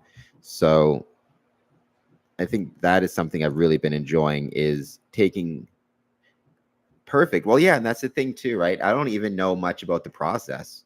So how similar or different it is from a Masonic process, quote unquote. So I would love to learn more about that as well. I think that, again, the opportunities to take part in this is pretty uh pretty special. So um yeah, if that you know again, I'm gonna use this expression. I've used it a few times. Plenty of sand in the sandbox. There's room for Freemasonry. There's room for co-masonry. There's room for the Order of Women Freemasons. There's room for Prince Hall. There's room for York Rite. There's room for Scottish Rite. There's room for all these things. You have to be careful that you don't burn yourself out, right? I do believe that that's a really critical thing. Don't let yourself get burned out. And as somebody who's experienced that myself, I know what that's like. But I there is a million ways to be involved. And what I always say is, and I've talked about this before, right? Like you choose whatever it is you're choosing, and nobody's making you join anything. But if you are going to join, that's your opportunity to make the world a better place, and you should try your best to do so. They have both Scottish and York rites within it, and after the Blue Lot. Okay, so that's really interesting as well. The fact that they have that, I figured they might have something similar. It seemed very likely to me that they would, but it's very cool to have it confirmed that way, that they do in fact have those rights. I wonder how um, active those rights are, or how active those rights are considered in, like, are and is it, and even, are they experiencing the same problems that we're experiencing, like in masonry? Like, are they having trouble with membership? With, I know you said in Brazil they just opened a new lodge, and that it seems like it's going well. Is it going well in terms of just straight members that are joining? Just members that are joining? Is it going well in terms of um what's the word? Um oh, I can't think of the right word now. Is it going well in terms of just the membership is increasing, or are those members sticking around and attending and being active participants? Are they having struggles with officer lineups? One of the issues in a lot of lodges right now is we don't have a lot of officers to take chairs. We have what's called, somebody did a podcast on that, imploding lineups, or lodge imploding officer lineups, which is a real problem as well. So I think those are all themselves kind of issues. Um, and I'm curious if co-freemasonry is experiencing those same things, and also what the difference is jurisdiction to jurisdiction.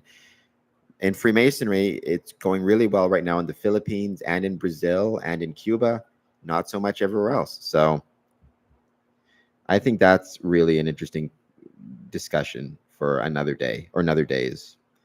Um,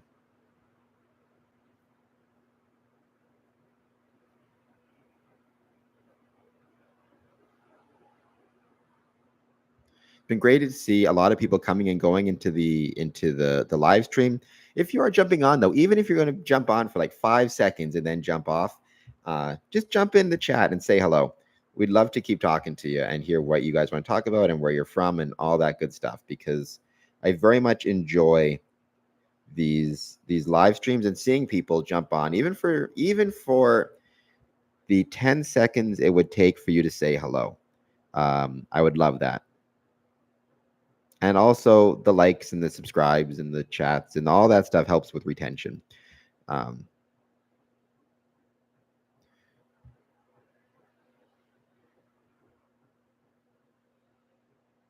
and like I said, the other thing is follow us on Instagram. We got our 4 away from 500. So I'm going to post about that on social media for sure.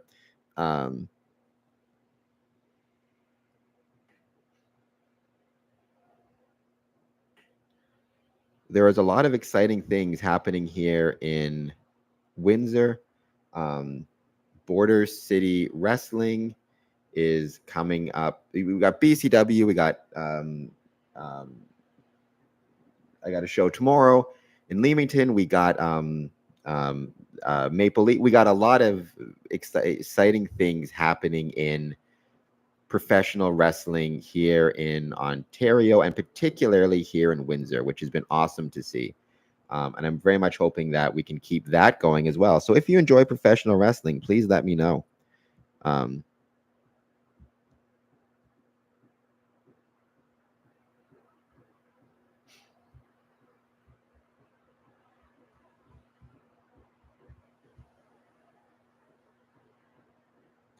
They just actually made an announcement about it. I'm just kind of jumping back and forth because I like to keep up on social media while I'm doing this to see if people are finding me that way. I guess we got Japanese sensation. I'm going to screw up the pronunciation on this. I'm very sorry. Mayu Mashita, 4-time Princess of Princess Champion, is coming to MLP, Maple Leaf Pro Wrestling, Forged in Excellence in Windsor on Ontario 19th to 20th. Get tickets now on MLP. So just a quick note. Here, I'm just going to show this picture. I probably should do this actual screen share, but I got to go grab a drink in a second. Forge in Excellence. So how cool is that? All right, if you just give me 2 seconds, though, I am going to run because I'm getting thirsty and I need to grab a pop, but I'll be back in 2 seconds.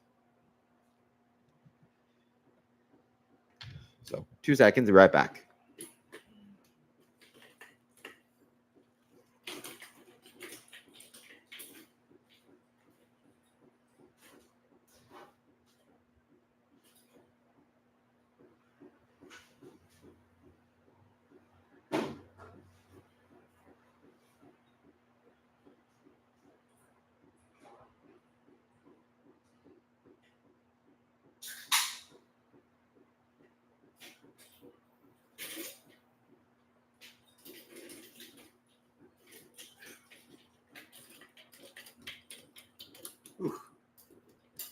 I made it back. Sorry about that, guys. Courtney Duffy asks, excuse me, is the order of AMORC recognized by your Grand Lodge? To my knowledge, it's semi-recognized. I just got to sort these out. So what I mean by that is Rosicrucian, AMORC, does have permission to meet in our lodge rooms. And they can hold their meetings in a Masonic temple, right? Not every organization actually can. People don't realize this. Oh man, I hope I didn't break this. Not every organization can meet in one of our Masonic lodge rooms, but AMORC can. And so they don't meet, to my knowledge, they don't meet out of Windsor. They meet out of Chatham, though, which is about 2 hours up the road at the Chatham Masonic Temple.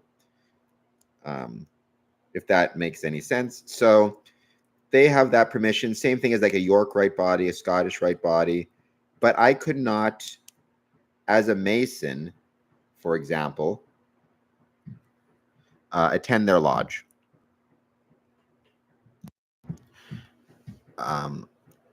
And say like I'm going to sit in your meetings, and they as AMORC could not attend our Masonic meeting. So they can use our Masonic buildings, use our Masonic lodge rooms, but we can't attend each other's meetings in the same way I could attend a Prince Hall meeting, for example. Which is fine with me. I think, again, plenty of sand in the sandbox. We can all make things work.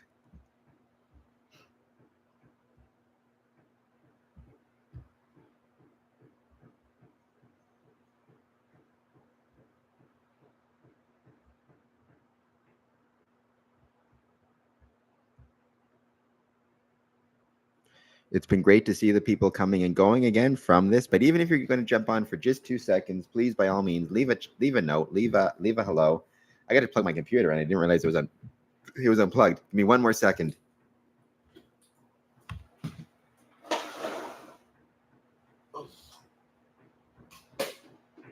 We've just got to plug this in.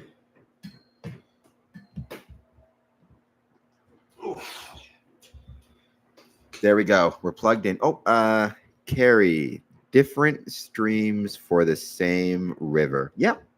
I like how I went with a sand metaphor. You went with a water metaphor. That's kind of cool. But yes, perfect. Different streams for the same river. We're all trying to get there one way or the other. Who knows exactly where there is, by the way, but we're all trying our best. So again, I really do appreciate you, Carrie K, jumping onto my Instagram. I will take a moment and perhaps follow you back.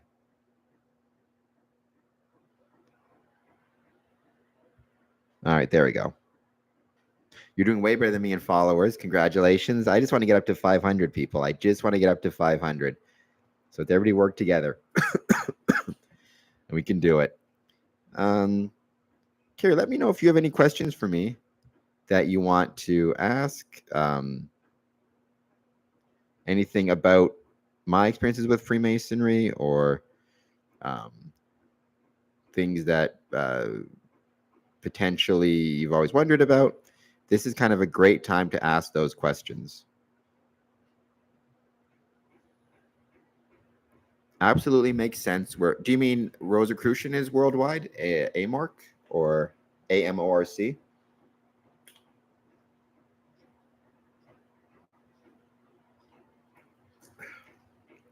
Do you guys say it separately or do you say it all together? Like, do you say,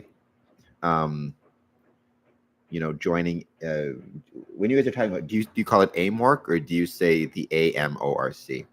Like in Freemasonry, we don't say a FAM, we say AF and AM, right? Ancient, free, and ancient accepted. Or if there's other side is free and accepted Masons. So, Carrie K, I'm here to learn. I've been seeking for 25 years. Well, I hope you've learned at least a few things in the last little bit. Okay, so you do call it AMARC. Okay, so that's good to know. I will keep that in mind and call it AMARC also.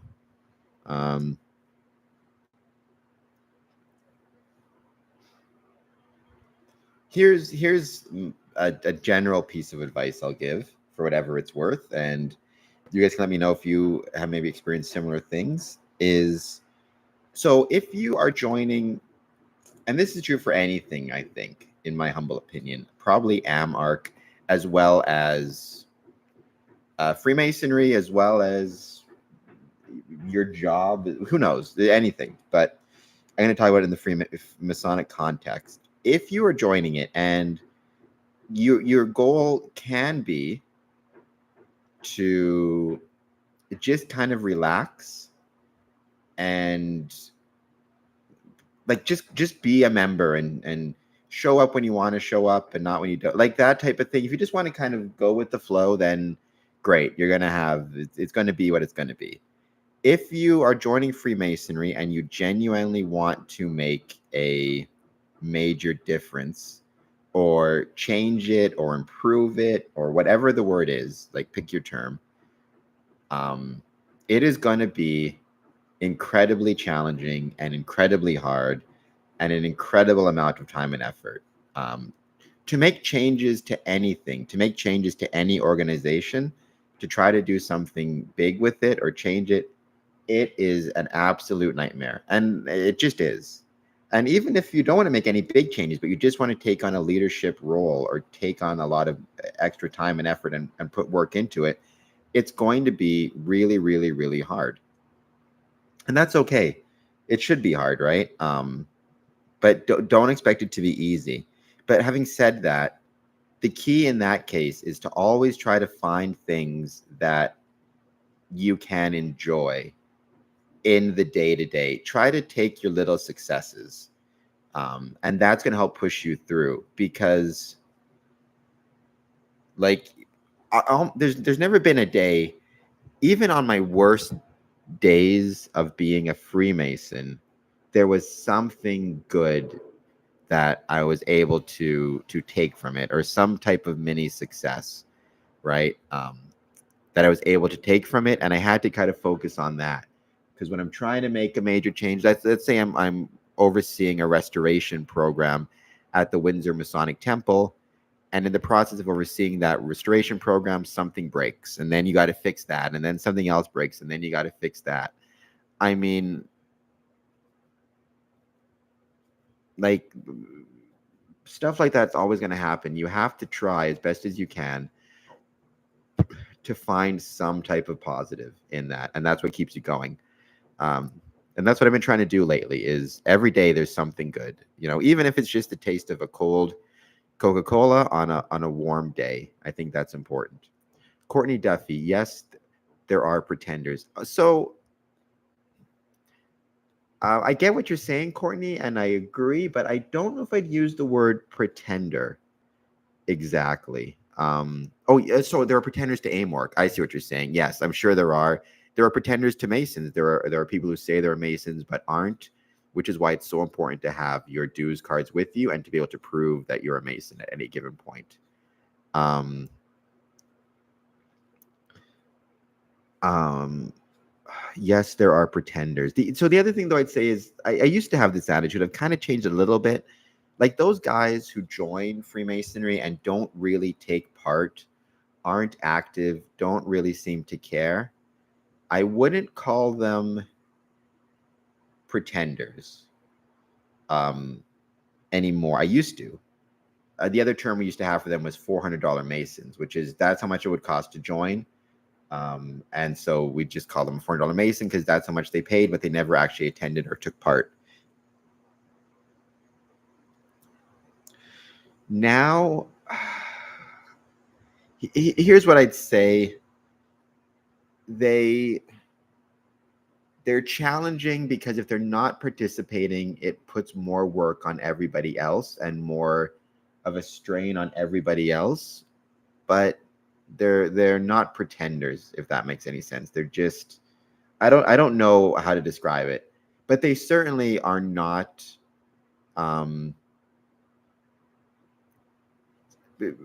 like, hey Michelle, thanks for joining. um um if you're not taking part, then, and you have your card and you're called a Mason, but you don't show up for anything or anything like that, you are making it more challenging because it's now harder to get quorum and it's harder to do things and blah blah blah. But I don't know if I'd use the word pretender per se. The old me might have, if that makes any sense. Michelle, thank you for joining us. I don't know how much you heard about what I was saying about, trying to find, because even on the worst, even my worst day as a Freemason is better than my best day as not a Freemason, if that makes any sense. But that's not to say there haven't been many days that are pains in the ass with it. I think that's true for everything. But, you try to remember all the successes that you had along the way too, even successes with you, like, the medical issues that you've had, but the way that you were able to not only recover, but recover so well that you were able to do ritual work on the like on the drop of a hat, no less, right? um saying that you're crossing on the ferry going to Pelee Island, and as you're going there, you actually like are forced to, not forced, but you're asked to do a lecture, and you do, not only do you do a lecture, but you actually do it pretty much perfectly, again, after some of the medical issues you've had. That's something to be proud of, and that's a victory, and that's something to take home with you, right? Some people are talkers, others are doers, still more are both. So I'd call myself a both.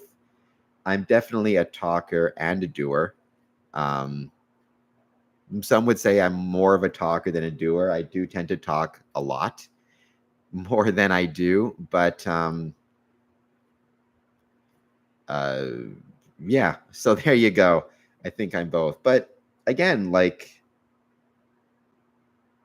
keeping track of the little victories. And well, yes, I yap all the time, 100%. But keeping track of the little victories, like even today, I thought a little victory we had that I'm really proud of is, so we recently got, I got to send it to you, Michelle. I'm going to send it today. We got our assessments from the district for the Essex County lodges. And, you know, in the process of getting that, Border Cities Lodge paid, which meant that's money that's going into the coffers of the Essex County Masonic District Association. And if Border Cities Lodge had gone dark, which it was looking at, it would not have itself been like the ECDMA would not have had that money, right? And so you could say, well, it's not that much money, who cares? It's something, you know, it's some revenue that's going to the ECDMA that wouldn't have gone to them otherwise. And so that's just a little victory of, you know, you want to take that, and who knows if it's going to go forever, but even if it doesn't go past another, say, year, then that's 3 years of revenues that the ECDMA acquired that nobody else did. So that they would not have otherwise is how I should put it. So that's a little victory, right? Harmony, we're going to pay ours. I'm going to send you the thing. I know that Harmony has a presentation coming up, which will be special as well. And, you know, even Harmony, it's going through its struggles, obviously, but thanks primarily to you and a little bit to me. I will take some credit for it, but I think a lot of it to you more than me. It's still around, and that wasn't a guarantee. Even 10 years ago, that wasn't a guarantee. So celebrate the little victories, and don't try to let the little things get you down. Athletes celebrate all little victories. Yeah, no, they do. Progress. And the other thing is, and I don't know if Courtney, you've ever heard this expression, or Michelle. Let me know maybe if it's an expression in French, if you can potentially write it down as well in French. I'm curious if you have it, right? But the expression is, comparison is the thief of joy. So it's so easy to, when you start to so if in Freemasonry, like Lodge X is doing really well, and your lodge is really struggling, you can start to compare yourself to that lodge and go like, that can get you down and get you pessimistic. But you have no idea what's happening in that lodge and why it's going well. It may be things that are completely outside of your control, that you just don't have that ability in your lodge. So instead of comparing yourself to them, you should just compare yourself to the work you're doing, and are you making minimal improvements? Because I mean, going back to Harmony, we had just a run of just, not even bad luck is the right word, but just I don't even know what the right word to, unfortunate. Like, one of our brothers got a new job, so we had to move away. And again, you can't say that that's bad luck or unfortunate, because he got a new job, and that's a good thing. But he had to move away, and another brother got ill, basically. And because he got ill, he had to step out of the lineup. Right. And it was mental illness, but it's not his fault. And so, and then another brother, family issues. And like, so again, it's just stuff that happened. One died, one passed away. So it's like, you know, again, other lodges aren't dealing with those things. And, you know, that's 4 brothers in a row that basically, through circumstances outside of their control, got stuck in, you know, the lodge has to deal with those things. So credit to us for dealing with them, right? I like what Michelle said. Watch football. They jump up and down for a 1 yard gain. Yeah, forward momentum is forward momentum. Are you doing your best? And if you are, it's okay, which is also absolutely right, right? That's a testament to our fortitude. And it is. and you want to talk about a testament to fortitude, again, Michelle, we got to talk about your fortitude and how hard you work and have worked for not just harmony, but harmony and Scottish Rite. Right. I stepped back from Scottish Rite because my figuring was I'm part of 3 lodges and pretty active in all 3, so I need a break from at least something. I'm still a member of Scottish Rite, and I'm still happy to be a member of Scottish Rite, but yeah, it's it can be a challenge as well, which is a good thing as well. Should it? But it gets old. You run into burnout. Yes, I agree. We talked about burnout above. I was definitely burned out in June and July, and even a little bit into August. I did, in July though. I remember taking part in a St. Andrew's Lodge meeting, and I had to do the final charge, kind of at the last minute, kind of like what happened to you, and that kind of helped a little bit, as well as having a bit of a break over the summer. I'm still kind of burned out from some of it, and I'm trying my best to get this stuff. There's definitely still a level of burnout that I'm trying to get through, which I'm doing my best on. But I think it happens to kind of almost everybody at some point. Also, part of the burnout, though, and this is interesting, right? I took some research on this. You lost your mom as well. That weighs on your heart and mind. Yeah. But I wonder, like, I'm not sure exactly. Like, it's interesting, like, and this is something that they studied, which was interesting. Like, I wasn't. I'm trying to think of the right way to say this. And Michelle, maybe you can, because I know you lost your parents as well. Both. I've still got my dad, knock on wood. Like, I wasn't angry or upset that my mom had cancer, my mom passed away, because it's like, all right, I was upset, but I wasn't angry about it because, like, the cancer has no moral.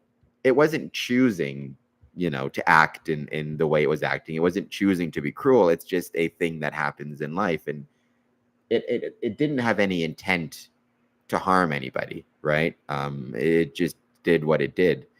So I never was angry about the situation. I never really felt burned out by it. I was sad. I think everybody would be sad, but I wasn't angry, if that makes sense. And I wasn't particularly, like, I didn't have any anger or rage about it. I just felt kind of sad at the situation, but also I kind of accepted this idea that it kind of is what it is. I have a harder time, and my anger tends to become more greater when it's like people choosing things. So, like, the cancer didn't choose to attack my mom, but when people choose not to come to lodge, or people choose to make a decision that negatively impacts Freemasonry in one way or another, or people choose to be lazy about something, or whatever it is, that tends to be when I get more angry. And when that anger comes in, that's when the burnout starts, because you can only be angry for so long. So even though I too, Michelle, got inspiration from my parents, and I got a lot of inspiration from how strong my mom was dealing with cancer and how hard it was, and how even when it was so hard, like, I remember I went to visit her before she passed away, and you could tell it was pretty close to the time she was going to go. And we ordered Chinese food because she always liked Chinese food, and she could only eat it. Like, I think she had one piece of shrimp, if that, maybe half. Like, she could not eat much at all because the cancer was in her throat, so it was very hard for her to swallow. But she still took the time to ask me if I had had enough to eat, and even asked me if I was wearing a coat. Even though I'm 40, I guess that never ends, right? And so I took a lot of inspiration from the strength that she showed, but I never felt angry in the way I feel angry or felt angry when our lodges can't make a quorum because people aren't showing up, or when in the middle of and this is I've seen this everywhere. I've seen this in the States, in Canada, in England, in Romania, like everywhere. But when somebody gets up in the middle of a lodge meeting and says something, that in no way, shape, or form helps anything, just makes things worse, like why they would do that, that tends to be what gets me angry. But what's interesting is I saw a report, by a psychologist who said, like, people tend not to have the same level of anger or stress over quote unquote natural events. So if you lose your house to a tornado, you're going to be very sad about it. If an arsonist comes and burns your house down, you're going to not just be sad, but angry, upset, pessimistic, lose your faith in humanity, all that stuff. Thank you for sharing. I really do appreciate that, Courtney. Right. And what I've been trying to do, and let me know what you think of this, Michelle and Courtney and everybody watching, is one of my favorite books, and it was turned into a movie that was not so great, was All the King's Men. It's about a politician, but he says something really interesting in the book. And so I try to keep that in mind now. He says, so the narrator is in love with this girl, and he says, because he's in love with her, but he describes people as like mechanical things. He says, everybody that you see, it's like they're a series of cogs and wheels and machinery. And he said, for everybody except for the girl that he was in love with, he said, everybody else, it's like the machine wasn't put together quite right. Like the gears don't work perfectly. They sometimes start to miss, and they sometimes start to slow down, and the mechanisms get rusty. And he said, just over time, the mechanisms get rusty and get old, and things start to break down. And even not with time, it's just, we're machines that are not really put together very well. And so over time it starts to fall apart. And obviously in the book, because the narrator was in love with this one girl, he said, like, but she's different. Her pieces fit together perfectly and she never breaks down or anything. But for me, what I try to do now is when somebody is kind of being what I view as dumb or stupid or not helpful, instead of viewing them as like people making a choice to complicate things and make things worse than it needs to be, I'm trying to view it now more as like they're just machines that are almost acting in the same way the cancer did, without intention. Like they're not trying to make things worse. It's just the way they're put together is such that they can't see how they're making worse, or they're starting to break down, or mentally or physically or whatever it is. That kind of sometimes gives me a little bit more perspective, and I'm not as quick to get angry as I used to, or I try to be that way when I try to say, like, they can't help it if their machinery is breaking down in some way, or if there's something in them that somehow is a weak spot in their armor, where a gear is slipping, whatever it is. And that's how I try to think of it. Let me know, Michelle, if that made any sense, and Courtney, let me know if that made any sense. But I agree with Michelle 100%. We are products of our upbringing. Absolutely 1000%. I agree with that. 1000,000,000%.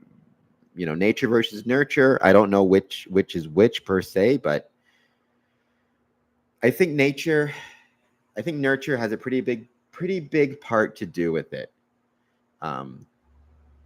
I have shared your podcast to my brothers and sisters of the Rosicrucian Order of Amorc.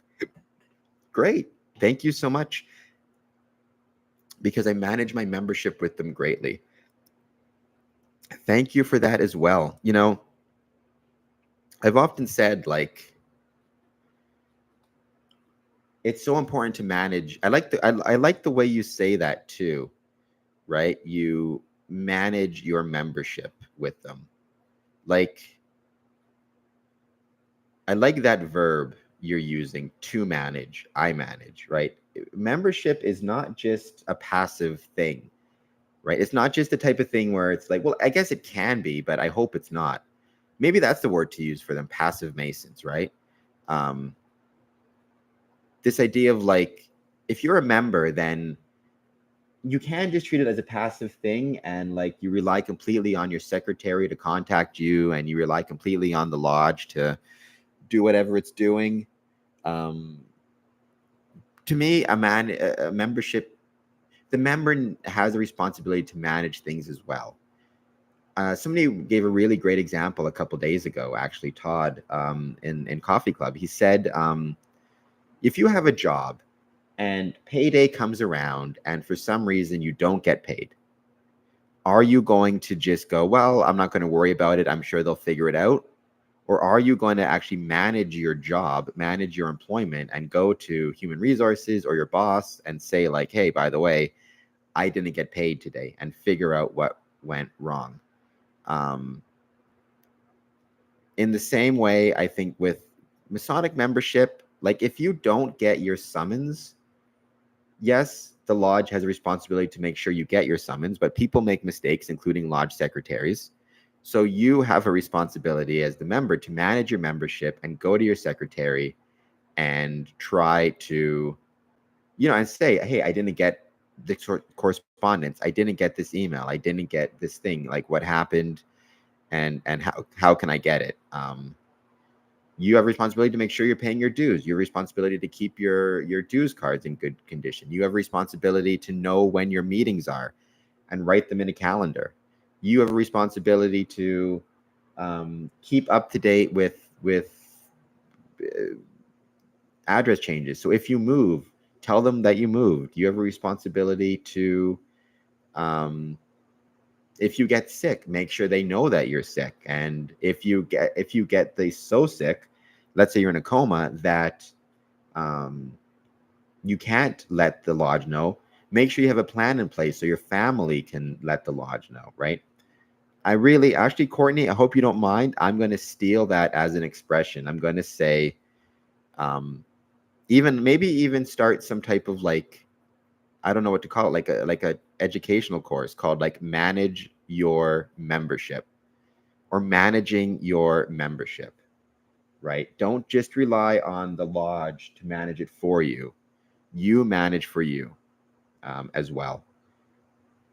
Michelle, let me know if that makes any sense. Nicholas, welcome. Thank you so much for jumping in. So I was talking about a lot of different things. I don't know when you jumped on. Most recently, we were talking about Courtney's expression, which I'm going to use, manage your membership. But there's a million other things that we can talk about as well. I'm trying to get, by the way, Nicholas and Michelle to jump on regularly and maybe co-host some episodes with me. I really enjoyed Nicholas when he co-hosted with me a couple weeks ago, or not even, when was it? Last week? Time flies. Time goes by so quickly. We've talked a lot about Orc, Rosicrucians. I understand that we've shared this, so if any Rosicrucians are watching this, please jump in the chat. Let me know what you want to talk about. We talked about our parents. We talked about runs of good luck, runs of bad luck, and everything in between. And different ways that we try to make sure we are enjoying what can be incredibly challenging situations. Because Freemasonry is a lot of work. Well, of course, Nicholas Ramita wants to talk about the paranormal. Doesn't he always? By the way, Nicholas, throw in the chat again your group. We have 7 people watching right now. We've had a lot of people coming in and out. We've actually had over 30 people join the live stream. Actually, over 40. We've had 42 people watch at different points. So people are coming and going, and that's wonderful. Please, in the chat, throw it on your CPT information. Everybody who's watching this, if you can, please hit the like button and the subscribe button. All that stuff helps more people find this chat and find this podcast in general. I've left some links to my Medium articles. I've left some links to all sorts of different things. So we would appreciate it if you guys would take part in all of that as well. Canadian Paranormal Trackers. Um, Now, Nicholas, and actually Michelle, if you're still watching, Nicholas has said that he, and I've agreed, he would like to do another perhaps talk at Windsor Masonic Temple about the paranormal. I was actually thinking of having him do it at Border Cities Lodge, but maybe Windsor might be interested in having him do something like that as well. I just moved to my phone and I see Courtney. I should have addressed you as Frater. No worries. I'm sure Courtney doesn't. Courtney's a really cool dude, really friendly guy, so I'm sure he doesn't mind. But that's interesting that you have those exceptions or those differences. Thank you for sticking around though and moving back to your phone. I'm going to do a quick check because I've done this a few times.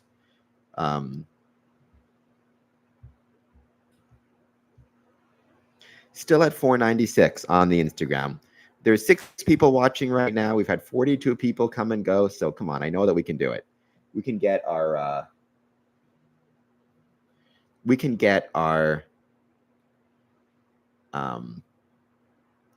500, right?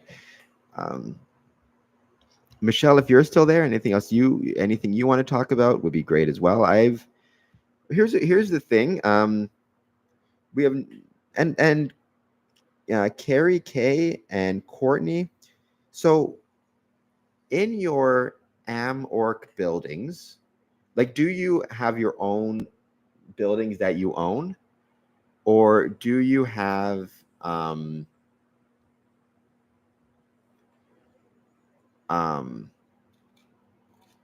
trying to think what the word is. Do you rent out space from other places? But if you have your own buildings that AmOrc actually owns, have you ever had or heard of any haunted or any haunted AmOrc buildings or any type of ghost stories or paranormal stories related to AmOrc buildings? Because I can tell you, when it comes to Windsor, but not just Windsor, when it comes to Masonic temples, there are a ton of ghost stories and spooky stories and supernatural stories related to the Windsor, related to different Masonic temples. So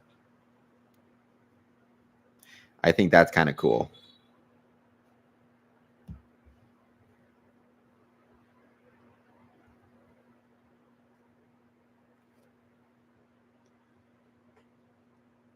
And I'd be curious about that because I love spookiness. Nicholas did a tour, not a tour, but a ghost investigation, 2 paranormal investigations at the Windsor Masonic Temple.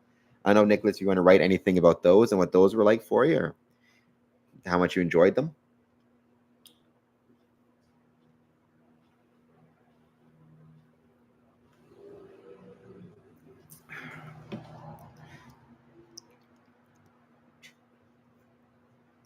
It's been great to see everybody again jumping onto this podcast in and out.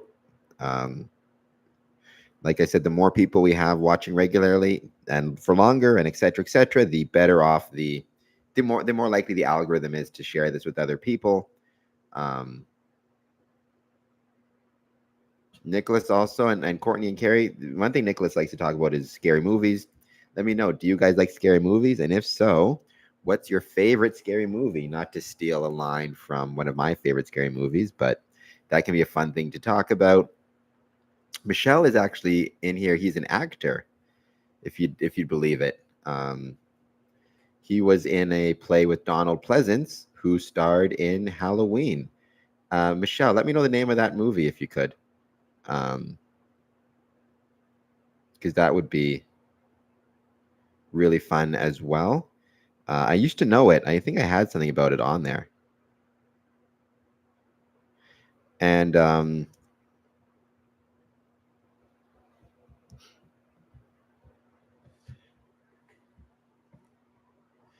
Also, let me know, you guys, are you doing anything for Labor Day? It's Labor Day in Canada and it's Labor Day in the States. The most lodges, sometimes Masonic lodges will do things like they'll have barbecues or picnics or whatever it might be. Sometimes there's a Labor Day parade and the lodges will take part in the Labor Day parade. So there's a million things to do and to talk about. And so I'm hoping that we can do that.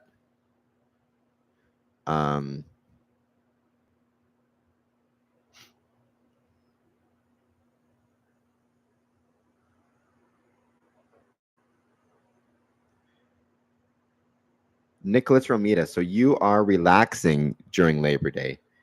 Fair enough. I think that you probably deserve it because I know you're absolutely swamped all the time with paranormal investigations and with research. I feel like that takes a lot of work. So take advantage of it. By all means, relax. Courtney, I'm yet to discover all of them. Would you say, oh, and reading? Oh, what are you reading? And I know you're going to point out that I always destroy my books, but that's for another day. So you don't have to worry about that. But let me know what book you're reading. And Courtney, when you say I'm yet to discover all of them, what have you yet to discover? Like all of the different Am-Orc buildings or Am-Orc orders or scary stories? Throw that down there in the chat as well.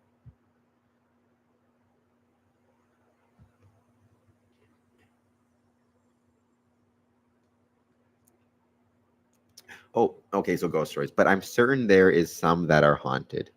I hope so because I love those stories. And if you ever learn of any, please get in touch with me because I would love it if you shared those stories with me. And I'm sure Nicholas would love to hear them as well. So sorry, bro. In and out at work, putting out post Labor Day fires. Hey, no worries. We're happy to have you back. Come and go as you want. This isn't even a Masonic meeting, so obviously your work has to come first. Though you say post Labor Day fires, is your Labor Day earlier? Our Labor Day is September 2nd here in Ontario. When is your Labor Day? Suddenly everyone needs the product. It's like there's always some pain in the butt. I was just saying before with Freemasonry, with anything, like if you actually want to be like the guy, if you want to make a change, if you want to be even somewhat in charge or active or pick your term, it's going to be a shit ton of work and you're going to be the guy who has to deal with it. And that's not easy. That's not easy for anybody. So, good on you. Courtney Duffy, Abigail the movie. Okay, so that's your favorite scary movie? Very cool. I've never got too much into the Conjuring universe. I don't even think I've seen that one fully yet. But I have seen Abigail the Beginning. My favorite scary movies, just for the record, Nightmares on Elm Street 4 and 5. Also, I'm going to say this because this is important for me. It's not, when you're talking about the Nightmare on Elm Street film series and you want to talk about more than one, you don't say a Nightmare on Elm Streets 2 and 3 or 3 and 4 or 4 and 5. What you say is it's a Nightmares on Elm Street part 4, part 5, because it's referring to the street is the same, right? It's not multiple Elm Streets. It's one Elm Street it's referring to in Springwood. But it's multiple nightmares. It's a different nightmare every movie, but taking place on the same street. So it's like Commanders in Chief, Nightmares on Elm Street. And that, I don't know why I feel so strongly about that, but I do. Yeah, so yours is on Monday as well. So I'm guessing that you're super busy getting things ready for Tuesday, Wednesday, Thursday, Friday of next week. Courtney Duffy, yes, our temples. Well, I hope you get to see as many of them as you can. And like I said, and Nicholas is going to feel the same way. If there is a scary story in one of them you ever hear, by all means, put it in the chat. It would be much appreciated. or send me a message or whatever it might be, and I will make sure to send it to all of my friends who like the paranormal and paranormal investigation.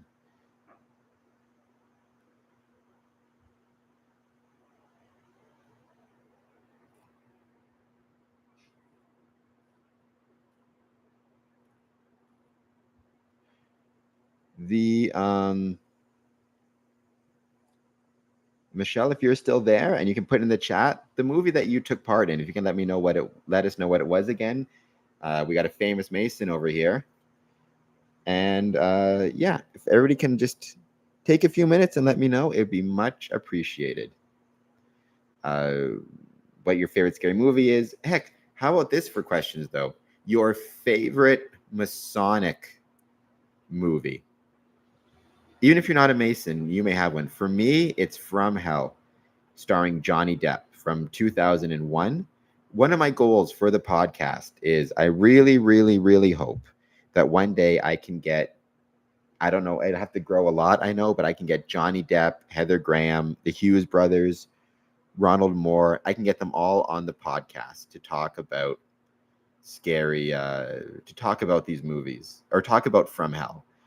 I love the movie. I think it's very underrated. I love the atmosphere of it. But there's so many other fun depictions of Freemasonry in movies and mass media and pop culture. Homer the Great from The Simpsons. There's an episode of Psych called Dislodged. Murdoch Mysteries had a whole thing. So that was really, really fun as well. And so I'm hoping perhaps people will have some things that they can talk about there. And I just made a note again, Courtney, I appreciate it. I think I might write something even called Manage Your Membership, which is, a guide to how to make sure you manage them. Sleepy Hollow. Was Sleepy Hollow a Masonic movie? Were the Masons in Sleepy Hollow? I want to check this out because I remember really liking Sleepy Hollow. There was even a symbol on there or something. Have you ever seen a Masonic stove? No, I haven't. If you have something you can share with me, by all means, like a picture. I mean, is it just a stove with the square compasses on it, or let me just see what I can find here. All right. Sleepy Hollow. That was a 1999 film. I remember liking it. Control F.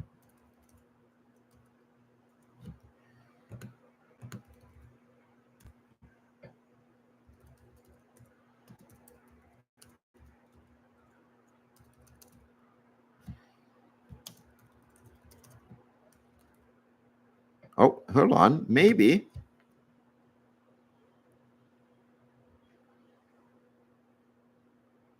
Freemasons Sleepy Hollow fandom.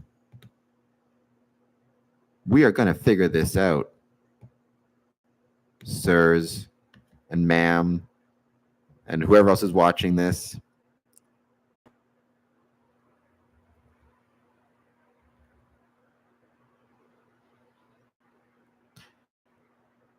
Oh, I think that this was actually there was a TV show called Sleepy Hollow, which oh, well, sorry guys, it looks like the fire alarm went off. I'm going to mute this for 1 second.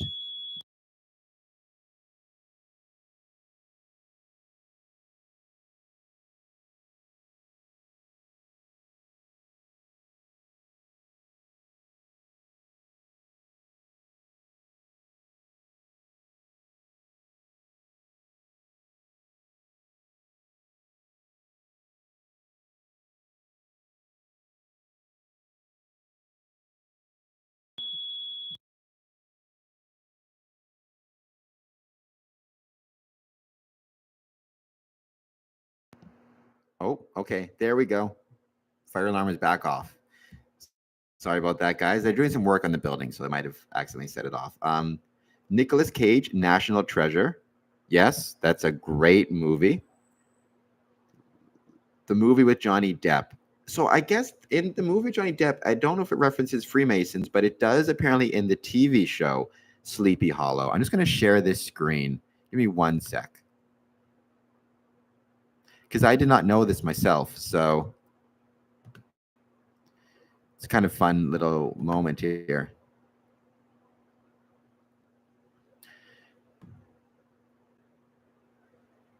Our first scene in The Sin Eater.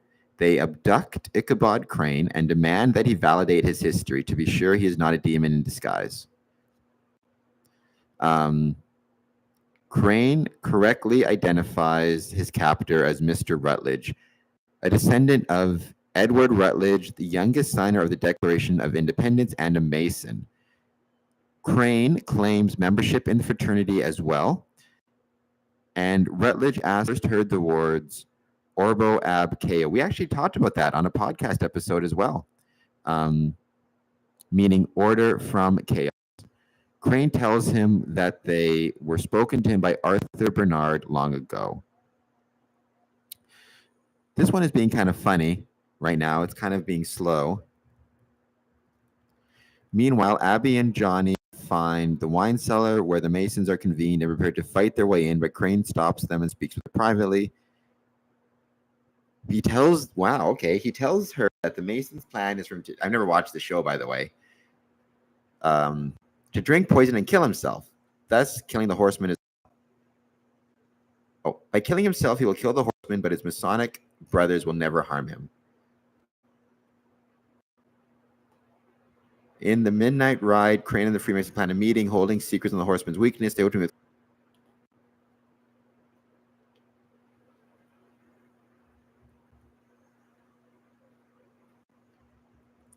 got rights.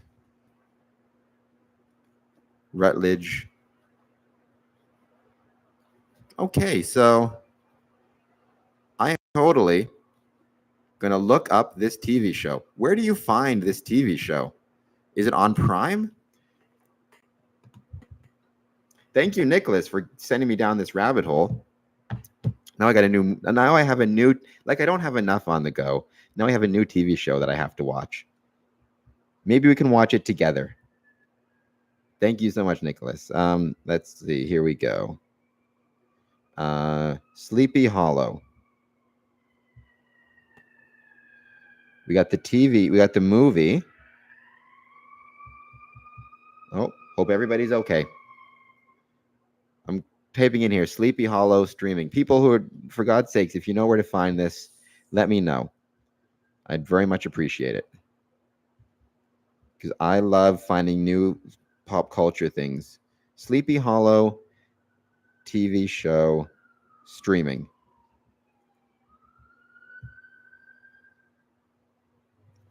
It's on Disney Plus, or I can watch it on, or it's on, no, it's not on, it's,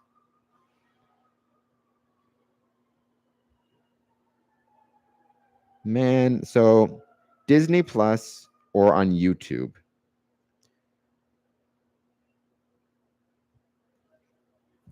Maybe I can rent it at the library. Here it is.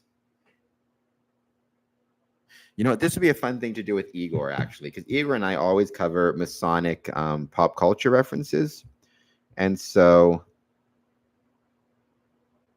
that might be something worth checking out, is this particular Masonic pop culture reference, maybe doing an episode or two of Sleepy Hollow. I wonder if it's at the library.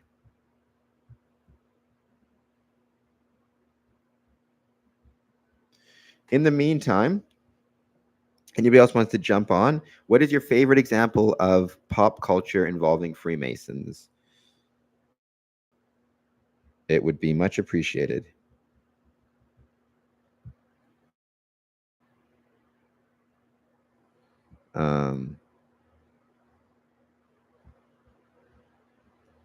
Sleepy Hollow. Oops. No results. Darn it. Well, we'll see what we can do.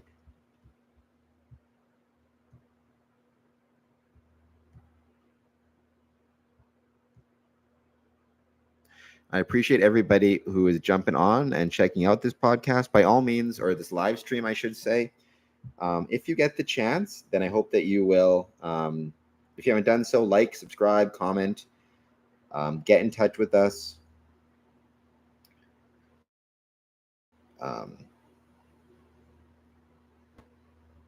Let me know anything you guys want to talk about. Nicholas, if that's your favorite movie, Sleepy Hollow, let me know why. I love talking about not just Freemasonry, but anything related to Freemasonry or anything we just enjoy.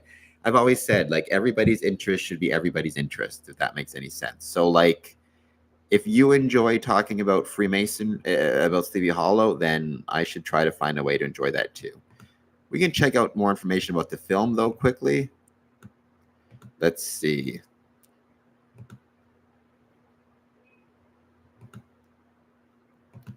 We're going to share this. Sleepy Hollow is a 1999 gothic supernatural horror film directed by Tim Burton. It is a film adaptation loosely based on Washington Irving's 1820 short story.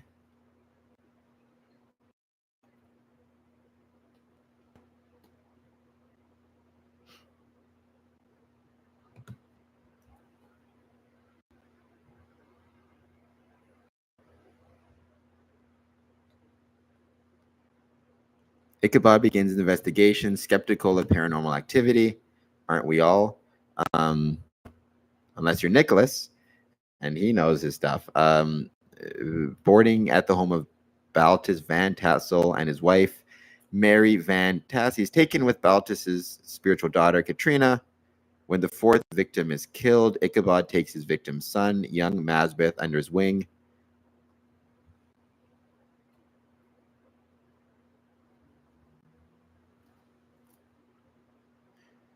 Okay, so pretty cool.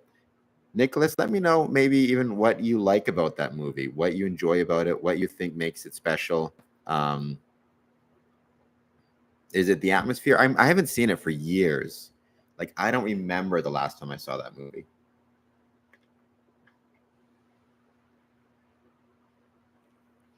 But I do remember generally liking it. And generally really, really enjoying it. So if you could let me know why or what it is you enjoy about it. I like learning what people enjoy about things and why they enjoy them, you know? That also goes, any Masons watching this, what is your favorite thing about Freemasonry, right? Like, what do you most enjoy about it and why do you most enjoy those things? I think that's a really fun thing to talk about, right? For me, I really enjoy the opportunity to try to make the world a better place. I think what Freemasonry provides is an opportunity to contribute to the world in various ways. And, you know, there's different ways to do so. But everybody can choose their own way to make the world a better place. I think Freemasonry affords us an opportunity to do that. And that's why I love it. And that's why it's really special to me, is how many other places do you get the chance to contribute positively to the world? I mean, you can obviously day by day, you can be extra nice to somebody. You can leave a gift for your neighbor. You can leave a gift for your friend. You can call on a friend to see how they're doing. You can forgive somebody. You can, I don't know, you can act with patience and charity, all of that stuff. But I think that for me, it's not enough to just do those things here and there as you go through your day.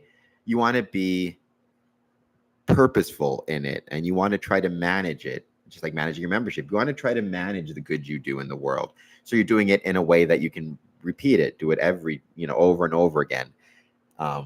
It can't all just be random acts of kindness, right? It has to be planned acts of contribution, if you want to put it that way. And so Freemasonry allows me to do that. It's like, I know the first Thursday of every month, I have the opportunity to take part in something and try to make that thing better somehow. I know that the first Friday of every month, it's the same thing. And I know that there are people relying on me, and I have responsibility to them to show up for them. And in whatever ways I can, try to contribute to the betterment of society. So if that makes any sense at all, I hope it does. We had a whole bunch of people jump into the live stream, and I really appreciate that. Please, by all means, throw down in the chat where you're from, what you want to talk about, if you're a Mason. If you guys could please take a moment and hit the like button and the subscribe button as we're talking, I'd really appreciate that. It's been great to see this stream growing. We have had, I'm just going to check. So please hit the like, hit the subscribe button. But we have had, joining our live stream so far, I think over 50 people now, and that's wonderful to see. So thank you so much. Oh, not quite 47, but that's still been great. People coming and going. So, we got 7 people watching right now. We had 9 a minute ago, 6, 9. So please, if you're watching this and you haven't done so yet, like I said, hit the like button, hit the chat, hit the like button, comment on something in the chat, say hello, and subscribe, and we'll keep talking. Let's help these homeless people on the street. I'm sure it's an issue in Texas, right? I'm sure it's an issue in Brownwood. It's an issue in Windsor. It's an issue in Toronto. I wish there were simple solutions. I worked in a jail for a lot of years, and I was a probation officer for a lot of years. And a lot of my clientele, if you want to call them, pick your term, were themselves homeless. It was not easy. There's not always a simple solution to these problems. I wish there was. I wish that there was, but we're working on it. And I will say there were many Masonic lodges throughout the world. And if you're a part of one of these Masonic lodges, put it down in the chat. There are many Masonic lodges that themselves hand out homeless gift packages or gift bags or pamphlets, or not pamphlets, or sometimes pamphlets for shelters, or donate money to shelters, or donate money to, like, whatever it is that they can do, try to make things better. They do so. And so many Masonic lodges are involved in, we used to collect cans for charitable events and charitable activities. We'd have an event, we'd collect cans, and then we'd donate the cans to the local homeless shelter or wherever it might be. Or the food bank, I should say. So that was really special. It was, but believe me, here at the Windsor Masonic Temple, we have had issues dealing with vagrancy, and we just got a new security system that is incredible. That's going really, really well, and is helping with those things. So thank you for the security system that's in place. So there's a lot of things that are going really well, but the homeless issue is not going away anytime soon, I don't think. And I'm not one of those people who's quick to blame government organizations, or I'm not one of those people who's quick to blame anybody, because it's really hard to know what the right answer is sometimes, and it's really hard to know what to do.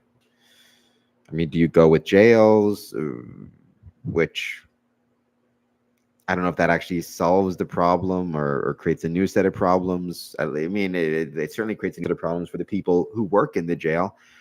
If your jail is overcrowded with people from the street, do you spend more money on substance use programs, and what type of substance use programs? But I appreciate the sentiment, Nicholas. You're not wrong. We do need to help homeless people on the street, and we need to help everybody, because it's not easy for everybody. It's not easy for anybody right now, I don't think. Guys, throw something in the chat. We can keep talking about Freemasonry. Courtney, how would you say the homeless situation is like in Brownwood? I find in smaller towns, it tends to be less pronounced. You have I don't know how big or small Brownwood is. You have, in a smaller town, what you tend to have more of, I've found, is, based on my time working in the jail with people from cities and small towns, is in the small towns, you kind of always got somebody's house that you can kind of crash on a couch, or you tend to be able to do that more. So even if you don't have a home, you can find somebody to take you in for a couple of days. And eventually, if you do get to a point where you have nowhere to sleep in a small town, you can usually find yourself, they'll find a way to make it to a city where there's a shelter. And the problem kind of goes away from the small town. At least that is my experience on that. Um, but I'm curious what your experience is, and if your experience is the same thing or different. Um, and what you would say. And I know you mentioned that your AmOrc organization is in Dallas, so maybe let me know what it's like there for you.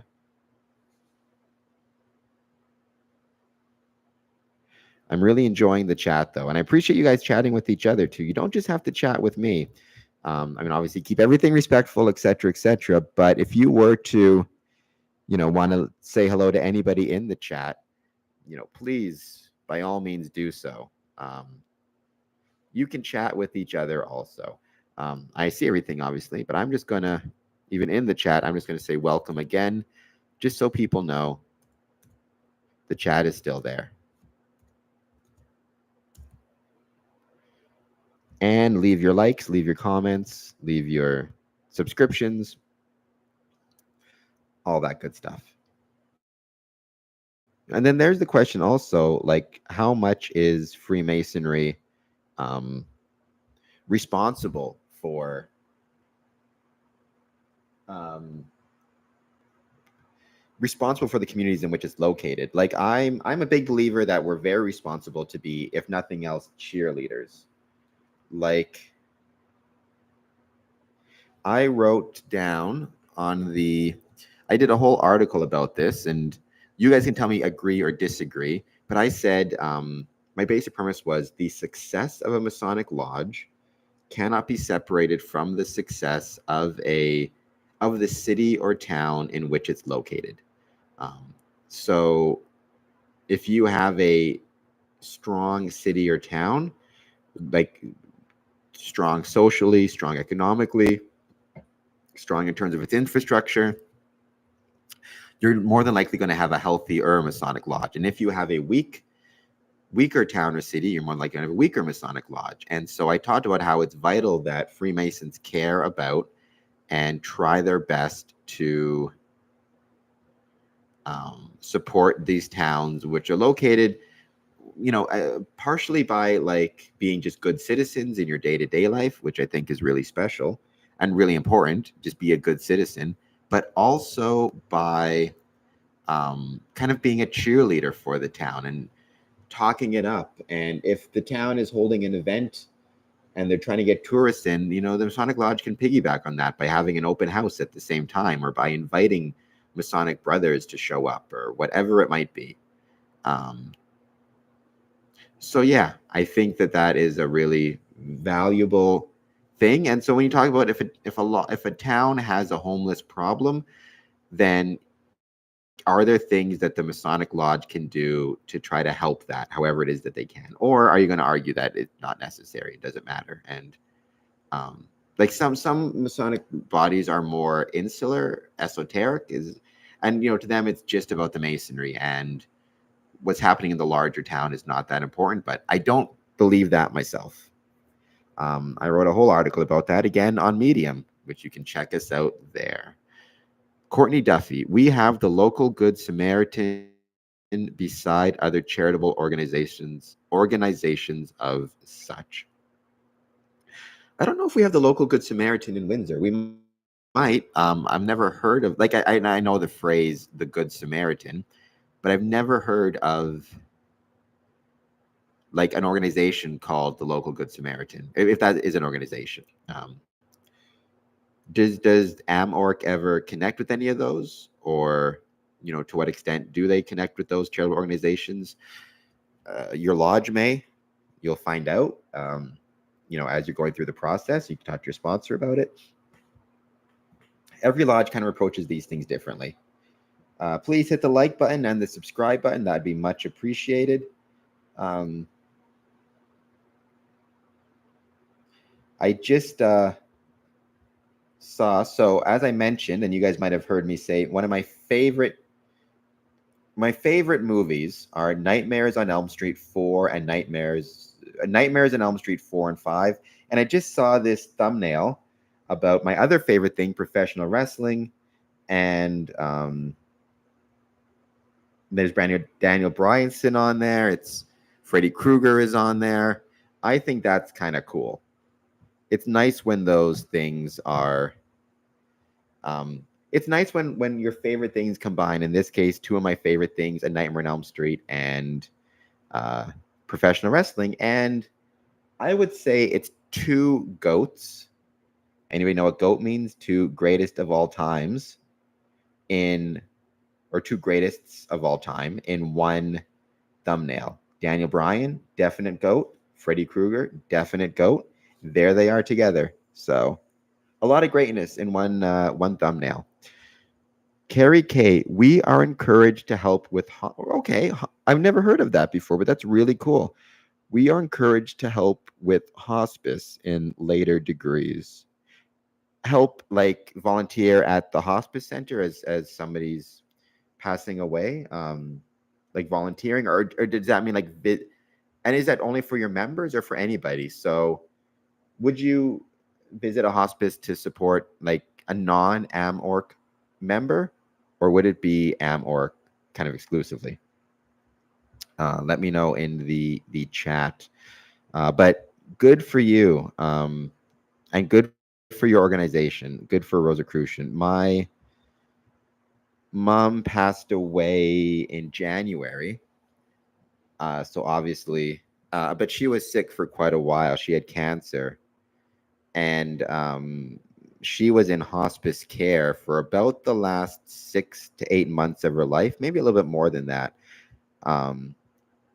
give or take. And I have nothing but respect for hospice workers and volunteers, because it is an incredibly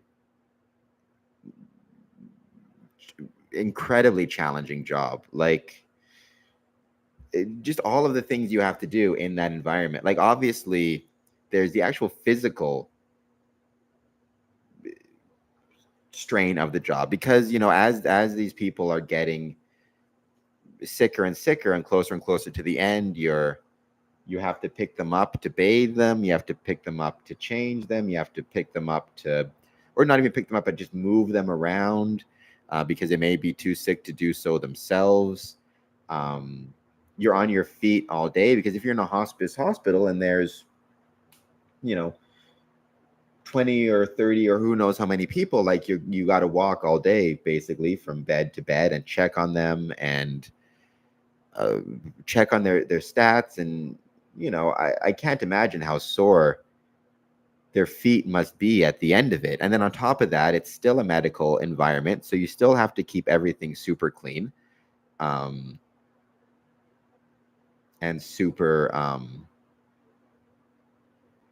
so the janitors who have to keep everything clean, and all the biohazards and human waste and stuff like that you got to deal with. And then on top of that, you're watching people as they get sicker and sicker and closer to the end of their lives. Being able to do that day in and day out, I think hospice workers and the hospice volunteers deserve so much respect, even if it's just being a volunteer in the sense of sitting with somebody who's passing away. Because no matter how much you want to be, you can't be there with your mom, your dad, your whoever is your family member who's in hospice. You can't be there all the time. Unfortunately, they are going to pass away. You can't be with them all the time. And I don't know what it's like to be facing death like that, but it's probably pretty scary. And having volunteers sit with and keep you company is probably a pretty special thing. And so all the respect in the world to anybody who is volunteering at hospice or taking time at hospice or helping with hospice. So Carrie K, let me know how that goes, and what that means. By all means, maybe as you learn more about it, you can communicate with me what that's all about, because that would be wonderful to learn more about. It's been great. We have had this chat so far over 50 people. we still have 5 people here joining us, so please keep the chat going. Let me know what you want to talk about. I can talk for a long time about almost anything, so.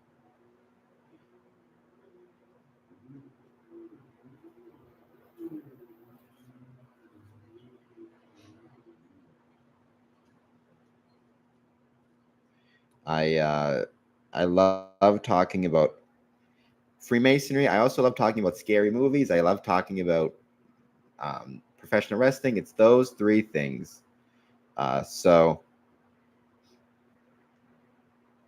I know that everybody's busy, but I appreciate you being on here, and I'm happy to keep this chat going for as long as you want. Carrie, let me know, how did you find us? Did you see a post on social media? Did this pop up on your timeline? How did you come across this live stream? Because I'm always curious, because that helps me know how to move things around for other people, if that makes sense. And or not move things around, but like where to promote. Should I be posting more on social media? And on which, if so, which platforms? X, Facebook, LinkedIn? Should I be posting more on YouTube itself? Should I be doing more of these live streams, more email blasts, more whatever it is? All of that stuff really helps me as well when it comes to knowing how to attract or how to find my audience. Because not enough to just attract an audience. It's about, it's not enough to just have your audience. You want to know where to find them and how to find more of them. I logged into YouTube today and you were live. Okay, well, there you go. Awesome. That's good news. That also means that YouTube is kind enough to that YouTube was kind enough to make sure this was showing up in people's timelines and feeds, which is really helpful and good to know, and means I'll probably be doing some more of these. Keep them going, because they've been going very, very well. I followed you before. I wanted to read your articles. Okay, perfect. And what do you think of the articles, if you don't mind my asking? Are you enjoying them? Are there any topics that you want? Do you have a favorite article? What were you thinking about the things I was writing about my articles?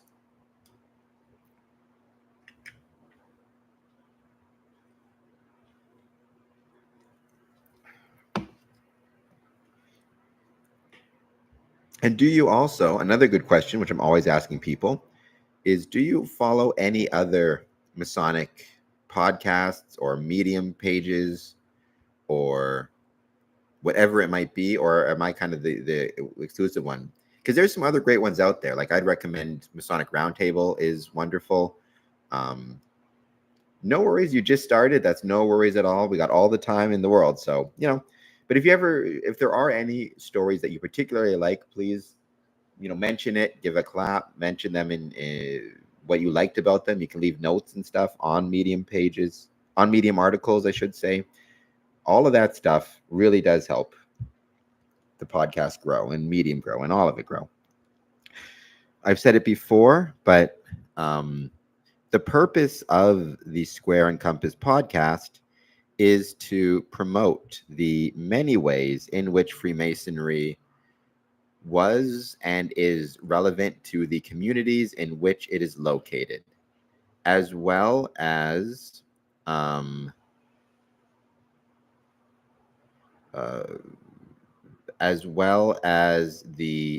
providing stories of Masonic interest. And so, it's important for me that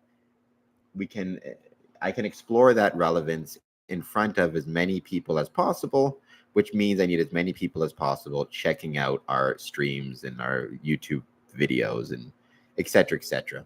We just had another episode last week with Peter Cialcis regarding the Grand Lodge of Canada in the province of Ontario, regarding his work on the Board of General Purposes here in Ontario. And he's done an amazing job. So there's that. So check those out as well. But the more people who are involved, the better. I mentioned the word GOAT before, which I guess I should say acronym GOAT, greatest of all time. Anybody here in the chat? And if you're new and just joining us, Jose, I please forgive me if I mess up your name. Jose de la Tejera. I'm guessing that's correct pronunciation. If it's not, let me know. Hello, brother. Keep up the good work. Thank you so much. I really appreciate it, sir. Let me know. You say brother, so I'm going to assume you're a Mason. Let me know where you're from. If I met you before, I may have. I visited lodges all across North America and in Mexico. So just let me know if I've had the chance to meet you before. And if you're Mason, maybe if you want to put down what lodge you're from. If you don't, just even if you're Mason or not. And any questions that you want to talk about, please, by all means, put it in the chat. I'd love to hear from you.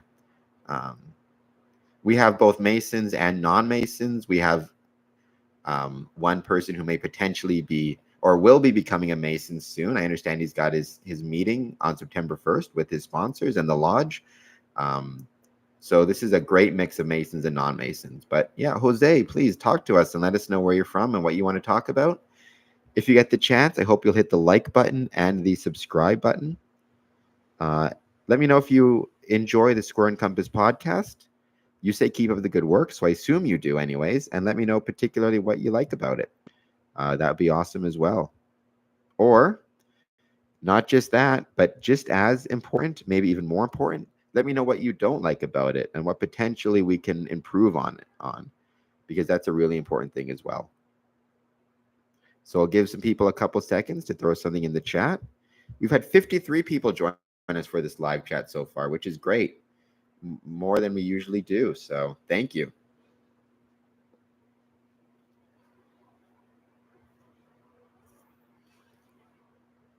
We had probably, at most, we had, 10 people jump in. I said, well, thank you, Courtney. I appreciate that. And you guys are friends of mine too. And, you're a friend. And we're audience members, but I would consider audience members to be my friends in a way, because if it wasn't, or at least people that are very important to me, because if it wasn't for my audience, I would not be able to do the things that I'm doing. And I'd be talking to nobody right now. So having an audience is something I really appreciate and definitely do not take for granted, by any means.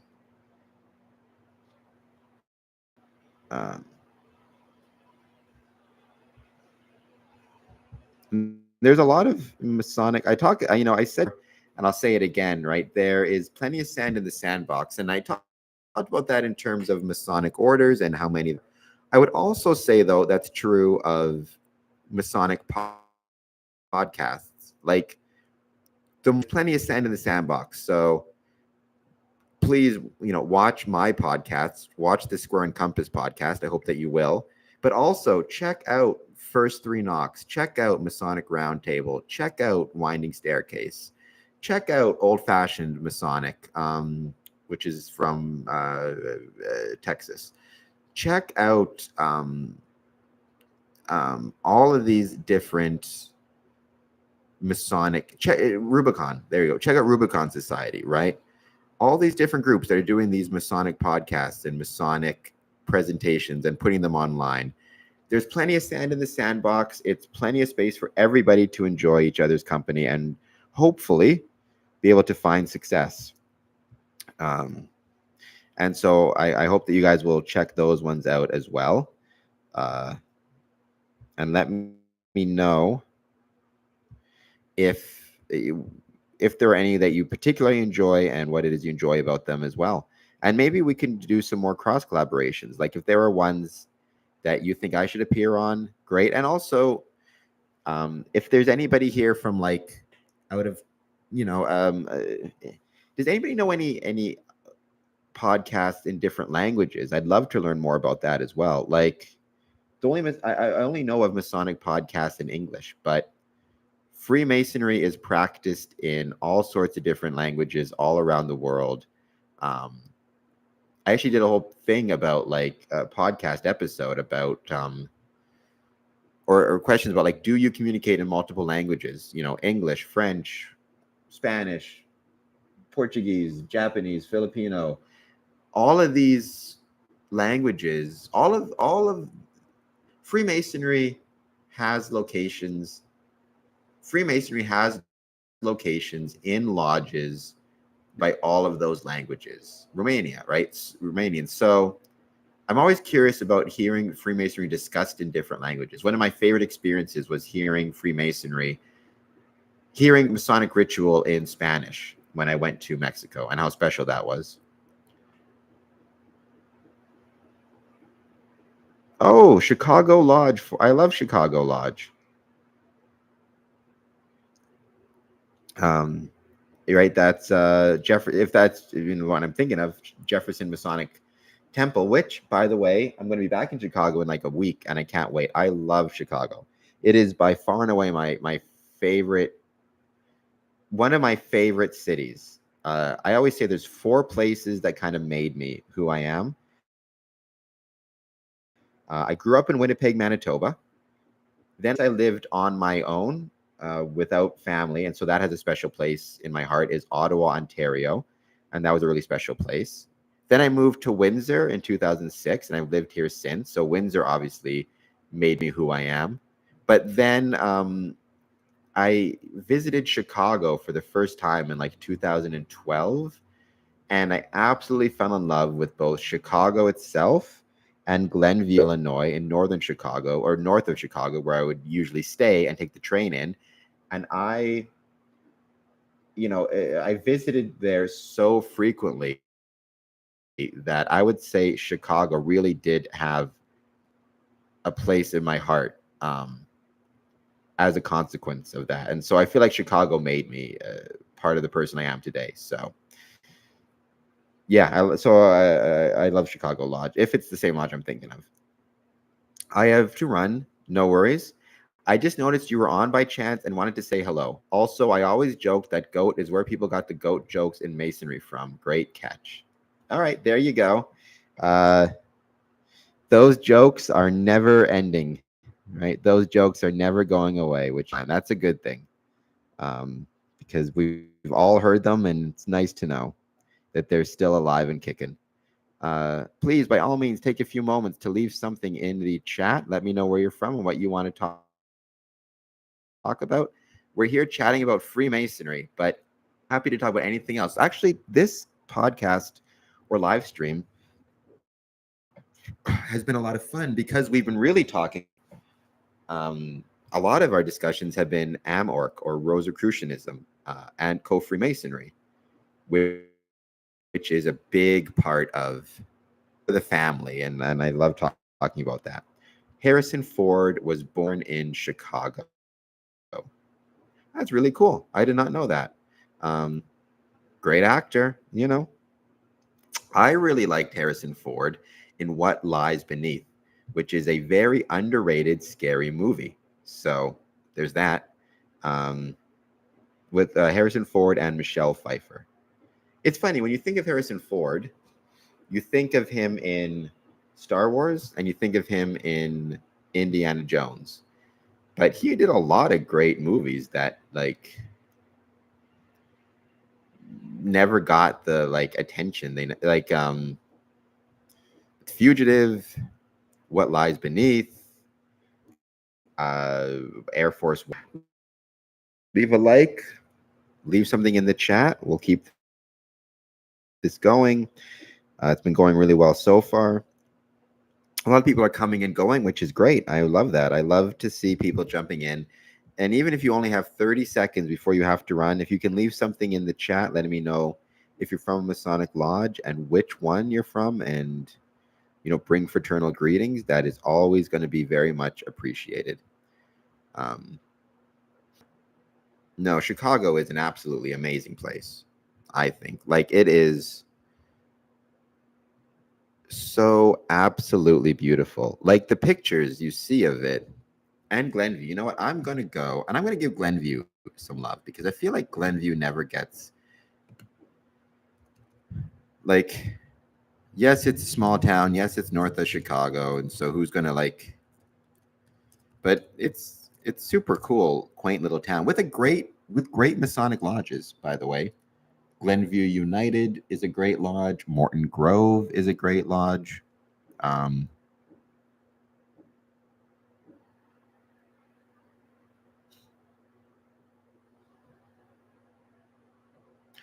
I'm just going to see if I can jump to Instagram, and I'll share this with some people, and we'll see if we can see some pictures from Glenview, Illinois, and then from Chicago, Illinois. And I've actually followed a few Instagram accounts where it's just beautiful pictures of Illinois, beautiful pictures of Chicago.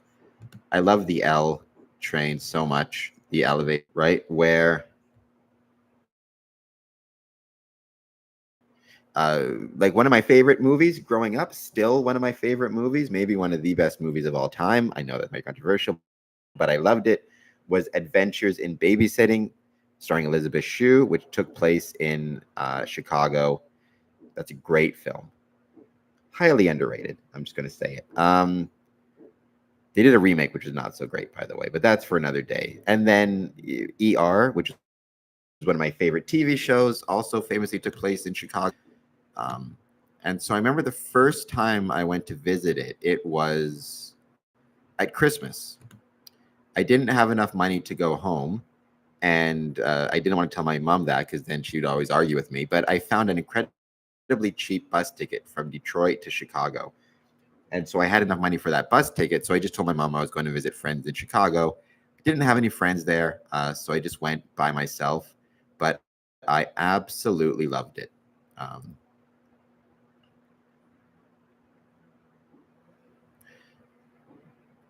My Instagram is being slow. I'm trying to see if I can share it because everybody should see these things. Because if I enjoy it, then maybe you guys will too. But in the meantime, please anything you want to talk about in the chat is perfectly fine with me. We're kind of hear that. There's so many other things that we can chat about and talk about. Maybe I can do this right now.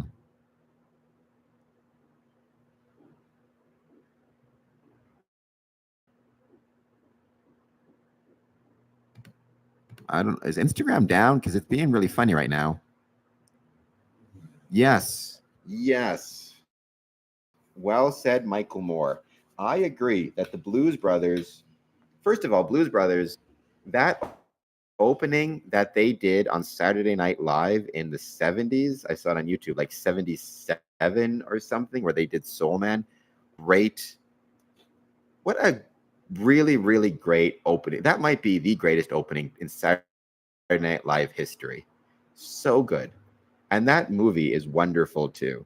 It's just such a feel-good movie, right? I feel like we don't have those anymore the way we used to, where everybody's just like I mean, I was going to say there's no bad guys, but I guess that's not true because there's Nazis. But like, it's just a sweet kind of movie, and they're just, I love that scene at the end where they're,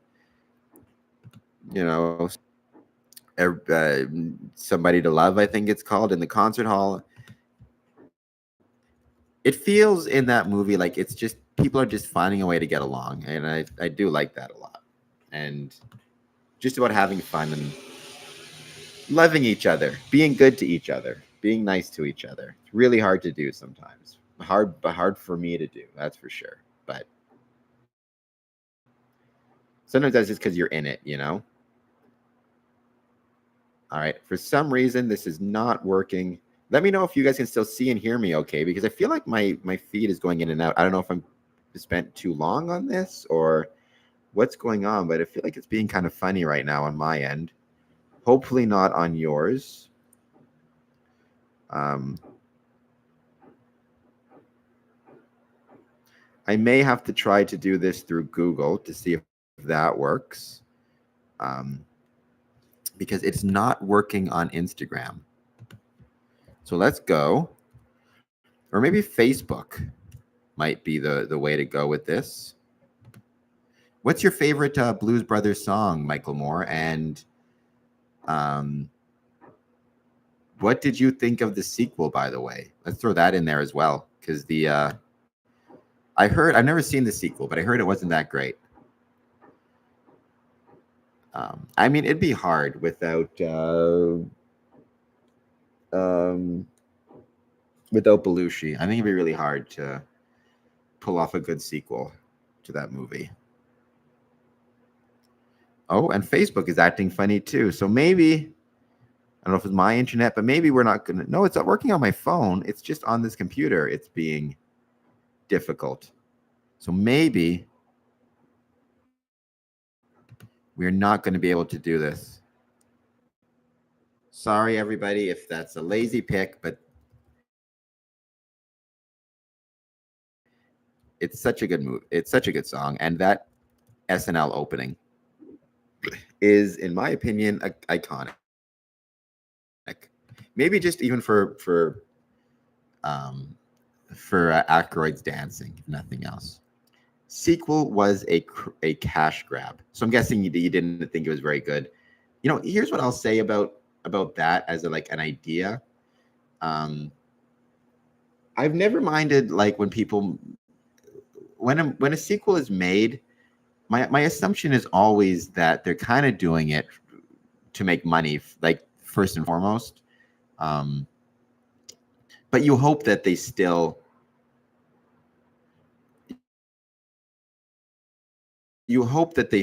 put in some type of like effort, obviously. I guess the like I mentioned this before, right? My favorite movie of all time is Nightmares on Elm Street 4 and 5. I love them both so much that I really can't pick which one I like more. I've seen them all. I've seen both of those movies a million times. And famously, Nightmare on Elm Street Part 5. So Nightmare on Elm Street 4 came out in 1988. Nightmare on Elm Street 5 came out in 1989.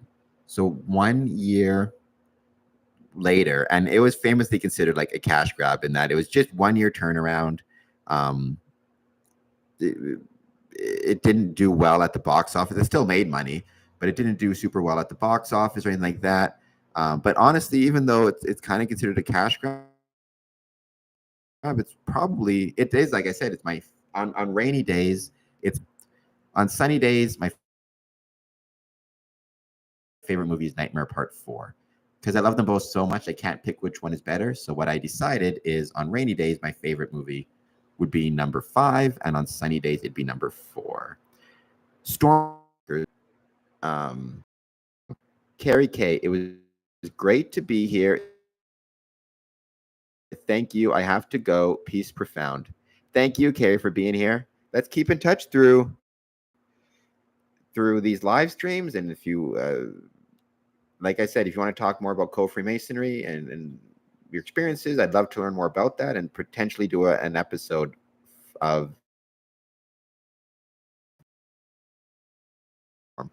Michael Moore. Blues Brothers 2000 was literally a cookie cutter of the first movie, and they would vaguely change certain things, like the Nazis to communists. No worries, Carrie. Thanks. Before you go, if you have any favorites you want to mention in there, please let me know. Hoping to share some pictures of the Grove in Glenview because it's one of my favorite places in the world. It might be my favorite. I stay in Glenview.